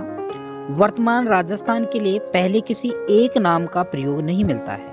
इसके भिन्न भिन्न क्षेत्र अलग अलग नामों से जाने जाते थे। वर्तमान बीकानेर और जोधपुर का क्षेत्र महाभारत काल में जांगल देश कहलाता था। इसी कारण राजा स्वयं को जांगलधर बादशाह कहते हैं। जांगल देश का निकटवर्ती भाग संपादलक्स और नागौर का मध्य भाग कहलाता था, जिस पर चौहानों का अधिकार था। अलवर राज्य का उत्तरी भाग कुरु देश, दक्षिणी और पश्चिमी मत्स्य देश और पूर्वी भाग सूरसेन देश के अंतर्गत था। भरतपुर और धौलपुर राज्य तथा करौली राज्य का अधिकांश भाग सूरसेन देश के अंतर्गत थे। सूरसेन राज्य की राजधानी मथुरा थी, मत्स्य राज्य की विराटनगर और कुरु राज्य की इंद्रप्रस्थ। उदयपुर राज्य का प्राचीन नाम शिव था, जिसकी राजधानी मध्यमिका थी। आजकल मध्यमिका या मध्यमिका को नगरी कहते हैं। यहाँ पर मेव जाति का अधिकार रहा, जिस कारण इसे मेदपाट अथवा प्रागवाट भी कहा जाने लगा। डूंगरपुर बांसवाड़ा के प्रदेश को वांगड़ कहते हैं। जोधपुर के राज्य को मरु तथा मारवाड़ कहा जाता था। जोधपुर के दक्षिणी भाग को गुर्जरत्रा कहते थे।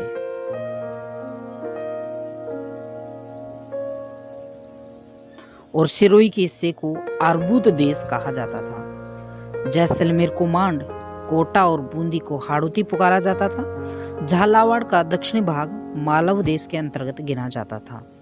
इस प्रकार स्पष्ट है कि जिस भूभाग को आजकल हम राजस्थान कहते हैं, वह किसी विशेष नाम से कभी प्रसिद्ध नहीं रहा। ऐसी मान्यता है कि 1800 ईस्वी में सर्वप्रथम जॉर्ज थॉमस ने इस प्रांत के लिए राजपूताना नाम का प्रयोग किया था। प्रसिद्ध इतिहास लेखक कर्नल जेम्स टोड ने 1829 में अपनी पुस्तक annuls and antiquities of Rajasthan में इस भाग का नाम रायथान अथवा राजस्थान रखा। जब भारत स्वतंत्र हुआ तो इस राज्य का नाम राजस्थान स्वीकार कर लिया गया। राजस्थान की प्राचीन सभ्यताएं। राजस्थान में आदि मानव का प्रादुर्भाव कब और कहाँ हुआ अथवा उसकी क्या क्रियाकलाप थे, इससे संबंधित समसामयिक लिखित इतिहास उपलब्ध नहीं है, परंतु प्राचीन प्रस्तर युग के अवशेष अलवर, अजमेर, चित्तौड़गढ़, भीलवाड़ा, जयपुर, जालोर, पाली, टोंक इत्यादि क्षेत्रों की नदियों और उसकी सहायक नदियों के किनारे से प्राप्त हुए हैं। चित्तौड़ और उसके पूर्व की ओर तो औजारों की उपलब्धि इतनी अधिक है कि ऐसा अनुमान किया जाता है कि यह क्षेत्र इस काल के उपकरणों को बनाने का प्रमुख केंद्र रहा हो। लूणी नदी के तटों से तो प्रारंभिक कालीन उपकरण प्राप्त होते हैं। राजस्थान में मानव विकास की दूसरी सीढ़ी मध्य पाषाण एवं नवीन पाषाण युग है। आज से हजारों वर्षों से पूर्व लगातार इस युग की संस्कृति विकसित होती रही। इस काल के उपकरणों की उपलब्धि पश्चिमी राजस्थान में लूणी तथा उसकी सहायक नदियों की घाटियों व दक्षिणी पूर्वी राजस्थान में चित्तौड़ जिले में बेड़ज और उसकी सहायक नदियों की घाटियों में प्रचुर मात्रा में हुई है। बागोर और तिलवाड़ा के उत्खनन से नवीन पाषाणकालीन तकनीकी उन्नति का अच्छा प्रकाश पड़ा है। इसके अतिरिक्त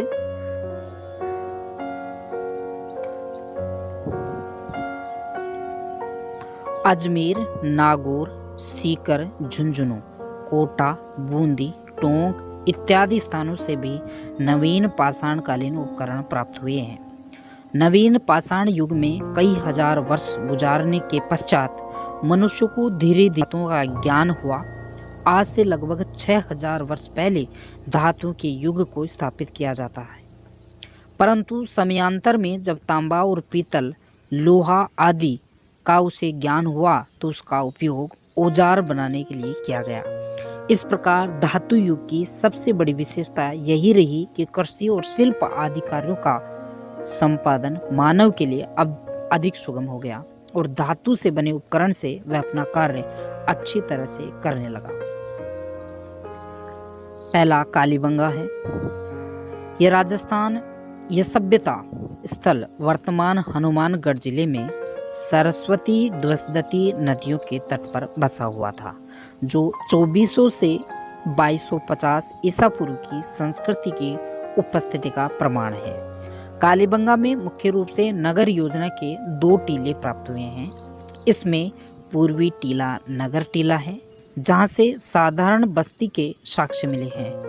पश्चिमी टीला दुर्ग टीला के रूप में है। दोनों टीलों के चारों ओर सुरक्षा प्राचीर बनी हुई है। कालीबंगा से पूर्व हड़प्पाकालीन और उत्तर हड़प्पाकालीन साक्ष्य मिले हैं। पूर्व हड़प्पाकालीन स्थल से जोते हुए खेत के प्रमाण मिले हैं, जो संसार में प्राचीनतम है। पत्थर के अभाव के कारण दीवारें कच्ची ईंटों से बनती थी और इन्हीं ईंटों से मिट्टी से जोड़ा जाता था। व्यक्तिगत और सार्वजनिक नलियों तथा कूड़ा डालने के मिट्टी के बर्तन नगर की सफाई की असाधारण व्यवस्था के अंग थे।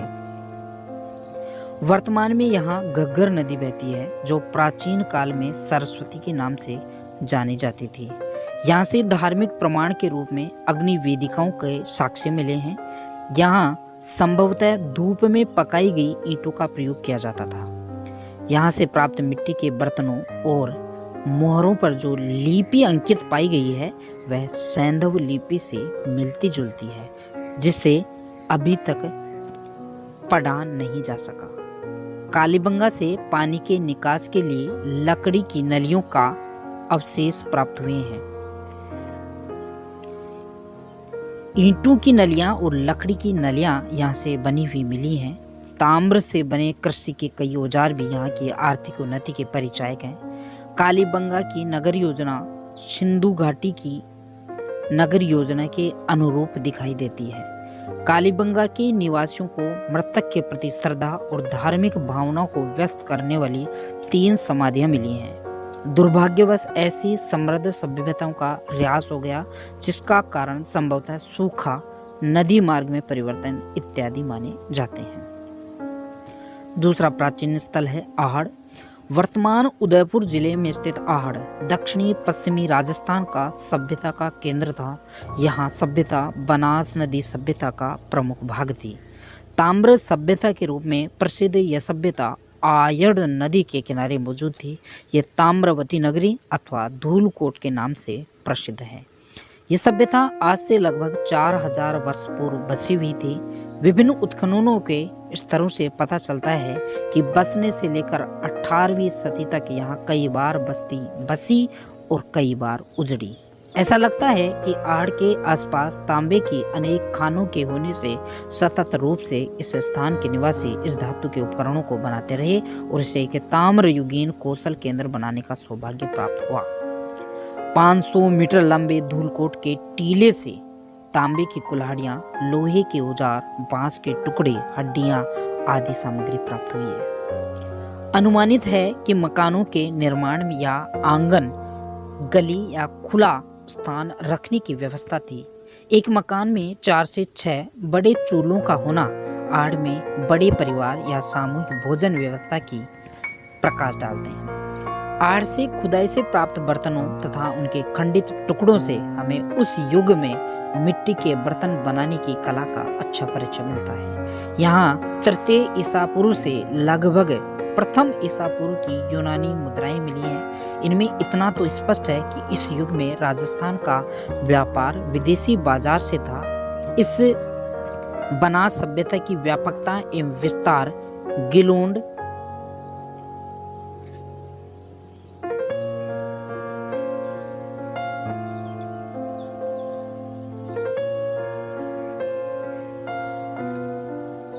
बागोर तथा अन्य आसपास के स्थानों से प्रमाणित होता है। इसका संपर्क नवदा टोली, हड़प्पा, नागदा, एरन, कायथा आदि भागों की प्राचीन सभ्यता से भी था, जो यहाँ से प्राप्त काले एवं लाल मिट्टी के बर्तनों के आकार, उत्पादन व कौशल की समानता से निर्दिष्ट होता है। बैराट वर्तमान जयपुर जिले में स्थित बैराट का महाभारत कालीन मत्स्य जनपद की राजधानी विराट नगर से समीकरण किया जाता है। यहाँ की पुरातात्विक पहाड़ियों के रूप में बीजक डूंगरी, भीम डूंगरी, मोती डूंगरी इत्यादि विख्यात हैं। यहाँ की बीजक डूंगरी से कैप्टन बर्ट ने अशोक का भाब्रू शिलालेख खोजा था। इसके अतिरिक्त यहाँ से बौद्ध स्तूप, बौद्ध मंदिर और अशोक स्तंभ के साक्ष्य मिले हैं। ये सभी अवशेष मौर्य युगीन है। ऐसा माना जाता है कि हूण आक्रांता मिहिर कुल ने बैराट का विध्वंस कर दिया था। चीनी यात्री युआन च्वांग ने भी अपने यात्रा वृतांत में बैराट का उल्लेख किया है। सभ्यता के अन्य प्रमुख केंद्र कौन कौन से हैं? पाषाण कालीन सभ्यता के केंद्र बागोर से भारत में पशुपालन के प्राचीनतम साक्ष्य मिले हैं। ताम्र युगीन सभ्यता के दो बृहद समूह सरस्वती तथा बनास नदी के कांटे में पनपे थे, जिनका वर्णन ऊपर के पृष्ठों में किया गया है। इसी प्रकार राजस्थान के अन्य कई महत्वपूर्ण केंद्र रहे हैं, जो इस युग के वैभव की दुहाई दे रहे हैं। गणेश्वर, खेतड़ी, दरीबा, ओजियाना, कुराड़ा आदि से प्राप्त ताम्र और ताम्र उपकरणों का उपयोग अधिकांश राजस्थान के अतिरिक्त हड़प्पा, मोहनजोदड़ो, रोपड़ आदि से भी होता था। सुनारी, ईसवाल, जोधपुरा, रेड इत्यादि स्थलों से लोह युगीन सभ्यता के अवशेष मिले हैं। अतः सरस्वती, द्वसदती, बनास, बेड़च, आहड़, लूणी इत्यादि नदियों की उपत्यकाओं में दबी पड़ी कालीबंगा, आहड़, बागुर, गिलून, गणेश्वर आदि बस्तियों से मिली प्राचीन वस्तुओं से एक विकसित और व्यापक संस्कृति का पता लगा है। ये सभ्यताएं न केवल स्थानीय सभ्यता का प्रतिनिधित्व करती हैं, अपितु चित्रकला, भांड शिल्प तथा धातु संबंधी तकनीकी कौशल में पश्चिमी एशिया, इराक, अफ्रीका आदि देशों की प्राचीन सभ्यताओं के संपर्क में थी। पूर्व मध्यकालीन राजस्थान इस काल की सबसे महत्वपूर्ण घटना युद्ध प्रिय राजपूत जाति का उदय एवं राजपूत राज्यों की स्थापना है। गुप्तों के पतन के बाद केंद्रीय शक्ति का अभाव उत्तरी भारत में एक प्रकार से अर्थव्यवस्था का कारण बना, अव्यवस्था का कारण बना। राजस्थान की गणतंत्र जातियों ने उत्तरी गुप्तों की कमजोरियों का लाभ उठाकर स्वयं को स्वतंत्र कर लिया। यह वह समय था जब भारत पर हूण आक्रमण हो रहे थे। हूण नेता मिहिर कुल ने अपने भयंकर आक्रमण से राजस्थान को बड़ी क्षति पहुंचाई और बिखरी हुई गणतंत्रीय व्यवस्था को जर्जरित कर दिया। परंतु मालवा के यशोवर्मन ने हूणों को लगभग 530 ईस्वी में परास्त करने में सफलता प्राप्त की। इधर राजस्थान में यशोवर्मन के अधिकारियों और राजस्थानी कहलाते थे। अपने अपने क्षेत्र में स्वतंत्र होने की चेष्टा कर रहे थे। किसी भी केंद्रीय शक्ति का न होना इनकी प्रवृत्ति के लिए सहायक बन गया। लगभग इसी समय उत्तरी भारत में हर्षवर्धन का उदय हुआ।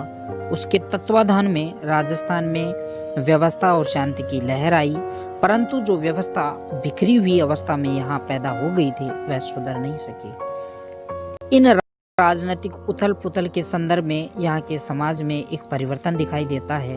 राजस्थान में दूसरी सदी ईसा पूर्व से छठी सदी तक विदेशी जातियां आती रही और यहाँ के स्थानीय समूह उनका मुकाबला करते रहे, परंतु कालांतर में इन विदेशी आक्रमणकारियों की पराजय हुई, इसे गए और कई यहाँ बस गए। जो शक या हूण यहाँ बचे रहे, उनका यहाँ की शस्त्रोपजीवी जातियों के साथ निकट संपर्क स्थापित होता गया और अंततोगत्वा छठी शताब्दी तक स्थानीय और विदेशी योद्धाओं का भेद जाता रहा।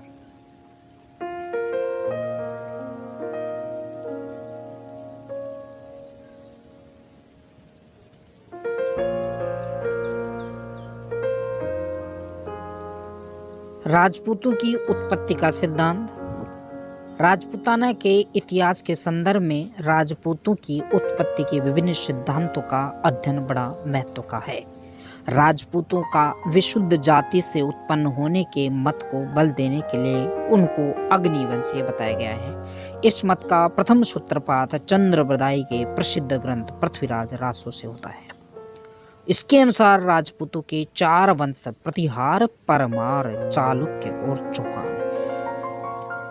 ऋषि वशिष्ठ के यज्ञ कुंड से राक्षसों के संहार के लिए उत्पन्न किए गए। इस कथानक का प्रचार 16वीं से 18वीं सदी तक भाटों द्वारा खूब होता रहा। मनोत नैणसी और सूर्यमल मिश्र ने तो इस आधार को लेकर उसको और बढ़ावे के साथ लिखा, परंतु वास्तव में अग्निवंशीय सिद्धांत पर विश्वास करना उचित नहीं है, क्योंकि संपूर्ण कथानक बनावटी और अव्यवहारिक है।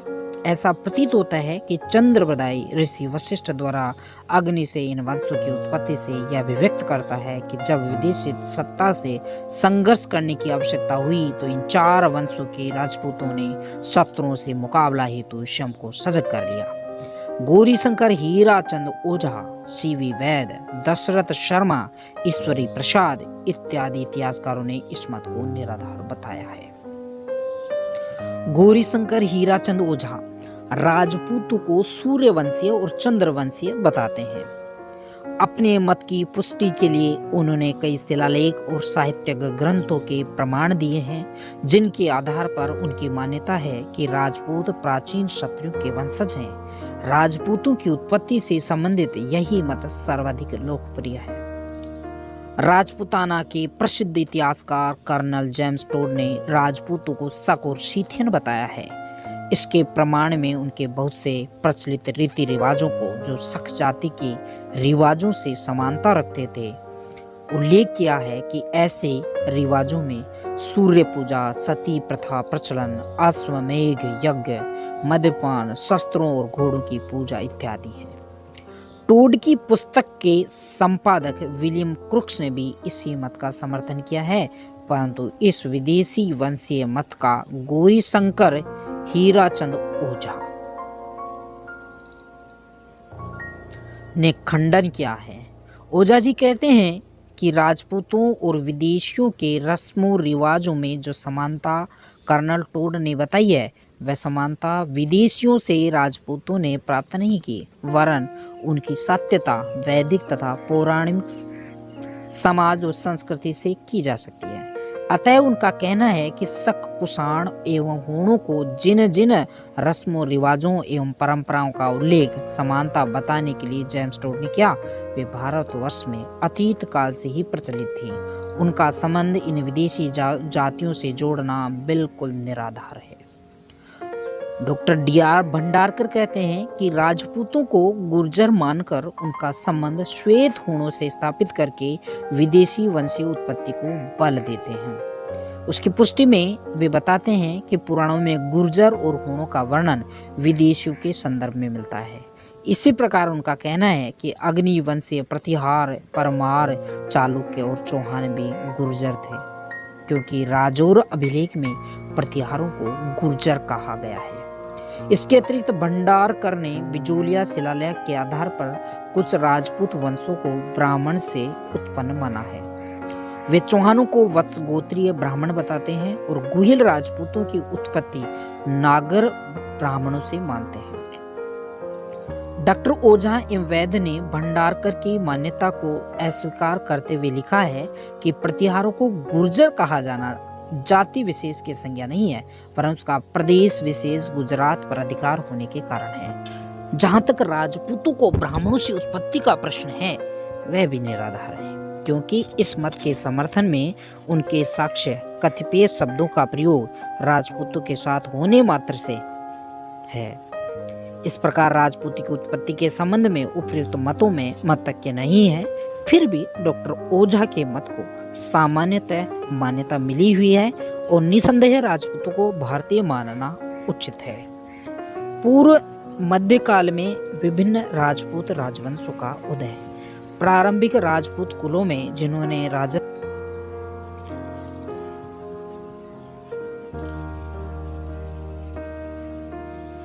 अपने अपने राज्य स्थापित किए थे। उनमें मेवाड़ के गुहिल, मारवाड़ के गुर्जर प्रतिहार और राठौड़, सांबर के चौहान, आबू के परमार, आमेर के कछवाहा और जैसलमेर के भाटी आदि प्रमुख थे। मेवाड़ के गुहिल, इस वंश का आदि पुरुष गुहिल था। इस कारण इस वंश के राजपूत जहां जहां जाकर बसे, उन्होंने स्वयं को गौरीशंकर हीराचंद ओझा गुहिलों को विशुद्ध सूर्यवंशीय मानते हैं, जबकि D.R. भंडारकर के अनुसार मेवाड़ के राजा ब्राह्मण थे। गुहिल के बाद मान्य प्राप्त शासकों में बापा का नाम उल्लेखनीय है, जिनको बापा रावल भी कहा जाता है, जो मेवाड़ के इतिहास में एक महत्वपूर्ण स्थान रखते हैं। डॉक्टर ओझा के अनुसार बापा इसका नाम न होकर कालभोज की उपाधि थी। बापा का एक सोने का सिक्का भी मिला है जो 115 ग्रेन का था। अलट, जिसे ख्यातों में आलू रावल कहा गया है, ये लगभग मेवाड़ का शासक बना। उसने हूण राजकुमारी हरिया देवी से विवाह किया तथा उसके समय में आहड़ में वराह मंदिर का निर्माण कराया गया था। आहड़ से पूर्व गुहिल वंश की गतिविधियों का प्रमुख केंद्र नागदा था। गुहिलों ने 13वीं सदी के प्रारंभिक काल तक मेवाड़ में कई उथल पुथल के बावजूद भी अपने कुल परंपरागत राज्य को बनाए रखा। मारवाड़ के गुर्जर प्रतिहारों द्वारा अपने राज्य की स्थापना सर्वप्रथम राजस्थान में की गई थी, ऐसा अनुमान लगाया जाता है। जोधपुर के शिलालेख से प्रमाणित होता है कि प्रतिहारों का अधिवासन मारवाड़ में लगभग 6वीं शताब्दी के द्वितीय चरण में हो चुका था। चूंकि उस समय राजस्थान का यह भाग गुर्जरातरा कहलाता था, इसलिए चीनी यात्री युआन च्वांग ने गुर्जर राज्य की राजधानी का नाम पीलोमोतो या भीनमाल या बाड़मेर बताया है। मोहनत नैन्सी ने प्रतिहारों की 26 शाखाओं का उल्लेख किया है, जिसमें मंडोर के प्रतिहार प्रमुख थे। इस शाखा के प्रतिहारों का हरिश्चंद्र बड़ा प्रतापी शासक था, जिसका समय 6वीं शताब्दी के आसपास माना जाता है। लगभग 600 वर्षों के अपने काल में मंडोर के प्रतिहारों ने सांस्कृतिक परंपराओं को निभाकर अपने उदात्त स्वातंत्र्य प्रेम और शौर्य से उज्जवल कीर्ति को अर्जित किया। जालोर, उज्जैन, कन्नौज के गुर्जर प्रतिहारों की नामावली नागभट्ट से प्रारंभ होती है और इस वंश का प्रवर्तक था। उसे ग्वालियर प्रशस्ति में मलेच्छों का नाशक कहा है और इस वंश में भोज और महेंद्रपाल का प्रतापी शासकों के रूप में गिना जाता है। आबू के परमार शब्द का अर्थ है शत्रु को मारने वाला। प्रारंभ में परमार आबू के आसपास के प्रदेशों में रहते थे, परंतु प्रतिहारों की शक्ति के ह्रास के साथ ही परमारों को राजनीतिक प्रभाव बढ़ता चला गया। धीरे धीरे इन्होंने मारवाड़, सिंध, गुजरात, वागड़, मालवा आदि स्थानों में अपने राज्य स्थापित कर लिए। आबू के परमारों का कुल पुरुष धूमराज था, परंतु परमारों की वंशावली उत्पल राज से प्रारंभ होती है। परमार शासक धुंधक के समय गुजरात के भीमदेव ने आबू को जीतकर वहां विमल शाह को दंडपति नियुक्त किया। विमल शाह ने आबू में 1031 में आदिनाथ का भव्य मंदिर बनवाया था। धारावर्ष आबू के परमारों का प्रसिद्ध शासक था। धारावर्ष का काल विद्या की उन्नति और अन्य जनोपयोगी कार्यों के लिए प्रसिद्ध है। इसका छोटा भाई प्रहलादन देव वीर और विद्वान था। उसने पार्थ पराक्रम व्यायोग नामक नाटक लिखकर तथा अपने नाम से प्रहलादपुर पालनपुर नामक नगर बसाकर परमारों के साहित्यिक और सांस्कृतिक स्तर को ऊंचा उठाया। धारावर्ष के पुत्र सोम सिंह के समय में जो गुजरात के सोलंकी राजा भीमदेव द्वितीय का सामंत था, वास्तुपाल के छोटे भाई तेजपाल ने आबू के देलवाड़ा मंदिर में लोणावत साई नामक नेमिनाथ मंदिर का निर्माण करवाया था। मालवा के भोज परमार ने चित्तौड़ में त्रिभुवन नारायण मंदिर बनाकर अपनी कला के प्रति रुचि को व्यक्त किया। वागड़ के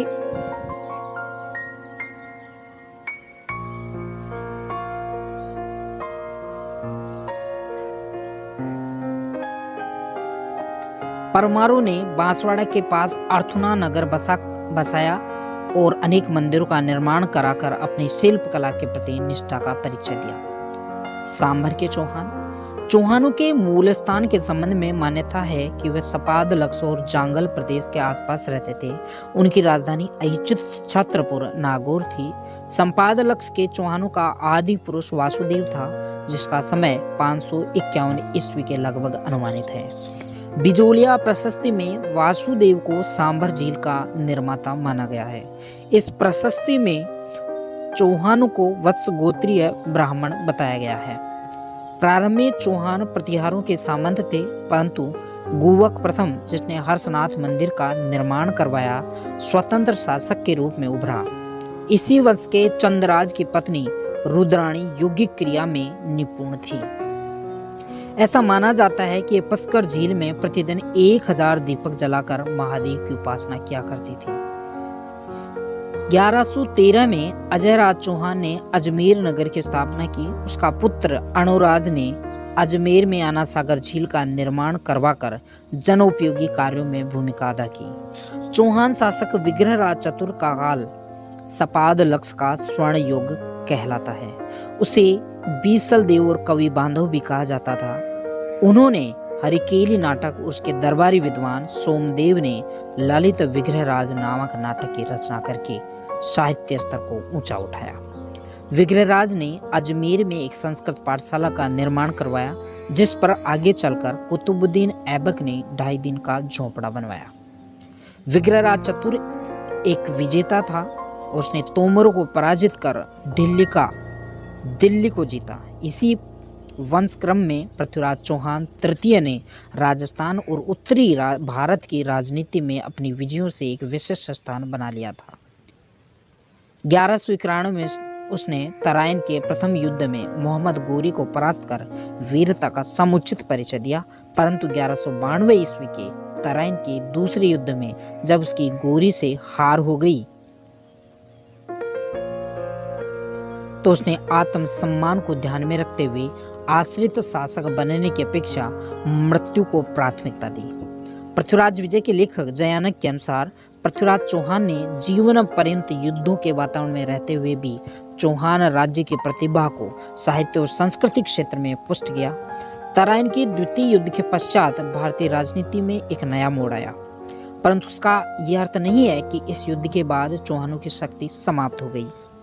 लगभग आगामी एक शताब्दी तक चौहानों की शाखाएं रणथंबोर, जालोर, हाड़ौती, नाडोल तथा चंद्रावती और आबू में शासन करती रही और राजपूत शक्ति की धुरी बनी रही। इन्होंने दिल्ली सुल्तानों की सत्ता का समय समय पर मुकाबला कर शौर्य और दम्य साहस का परिचय दिया। पूर्व मध्यकाल में पराभवों के बावजूद राजस्थान बौद्धिक उन्नति में नहीं पिछड़ा। चौहान व गुहिल शासकों के विद्वानों के प्रश्रयदाता बने रहे, जिससे जनता में शिक्षा और साहित्यिक प्रगति बिना अवरोध के होती रही। इसी तरह निरंतर संघर्ष के वातावरण में समुचित वास्तुशिल्प पनपता रहा और इस समूचे काल की सौंदर्य एवं आध्यात्मिक चेतना ने कलात्मक योजनाओं को जीवंत रखा। चित्तौड़, बारडोली, आबू के मंदिर इस कथन के प्रमाण हैं। मध्यकालीन राजस्थान के कतिपय उज्ज्वल एवं गौरवशाली पक्ष। मध्यकाल में राजपूत शासकों और सामंतों ने मुस्लिम शक्ति को रोकने की समय समय पर भरपूर कोशिश की। राजपूतों द्वारा अनवरत तीव्र प्रतिरोध का सिलसिला मध्यकाल में चलता रहा। सत्ता संघर्ष में राजपूत निर्णायक लड़ाई नहीं जीत सके। इसका प्रमुख कारण राजपूतों में असाधारण आपसी सहयोग का भाव, युद्ध लड़ने की कमजोरी, रणनीति और सामंतवाद था। ये सोचना उचित नहीं है कि राजपूतों के प्रतिरोध का कोई अर्थ नहीं निकला। राणा कुंभा और राणा सांगा के नेतृत्व में जो सर्वोच्चता की स्थापना राजपूताने में ही संभवतः हो सकती थी। यह स्मरण रहे कि आगे चलकर राणा प्रताप, चंद्रसेन और राज सिंह ने मुगलों के विरुद्ध संघर्ष जारी रखा। यद्यपि अकबर की राजपूत नीति के कारण राजपूताना के अधिकांश शासक उसके हितों की रक्षा करने वाले बन गए। मध्यकालीन बौद्धिक अधिसृष्टि से पिछड़ा मानना इतिहास के तथ्यों एवं अनुभवों के विपरीत होगा। जिस वीर प्रसूता वसुंधरा पर माघ, हरिभद्रसूरी, चंद्रवदाई, सूर्यमल मिश्रण, कवि करणीदास, दुर्सा आढ़ा, नैन्सी जैसे विद्वान लेखक और महाराणा कुंभा, राजा राय सिंह, राजा सवाई जय सिंह जैसे प्रबुद्ध शासक अवतरित हुए हों, वह ज्ञान के आलोक से कभी वंचित रही हो, यह स्वीकार नहीं है। जिस प्रदेश के रणबांकुरों में राणा प्रताप, राव चंद्रसेन, दुर्गा दास जैसे व्यक्तित्व रहे हों, वह धरती यश से वंचित रहे, सोचा भी नहीं जा सकता। धरती धोरारी का इतिहास अपने आप में राजस्थान का नहीं, अपितु भारतीय इतिहास का उज्जवल एवं गौरवशाली पहलू है। मध्यकालीन राजस्थान के इतिहास में गुहिल, सिसोदिया, कछवाहा, चौहान, राठौड़ इत्यादि राजवंश नक्षत्र की भांति चमकते हुए दिखाई देते हैं।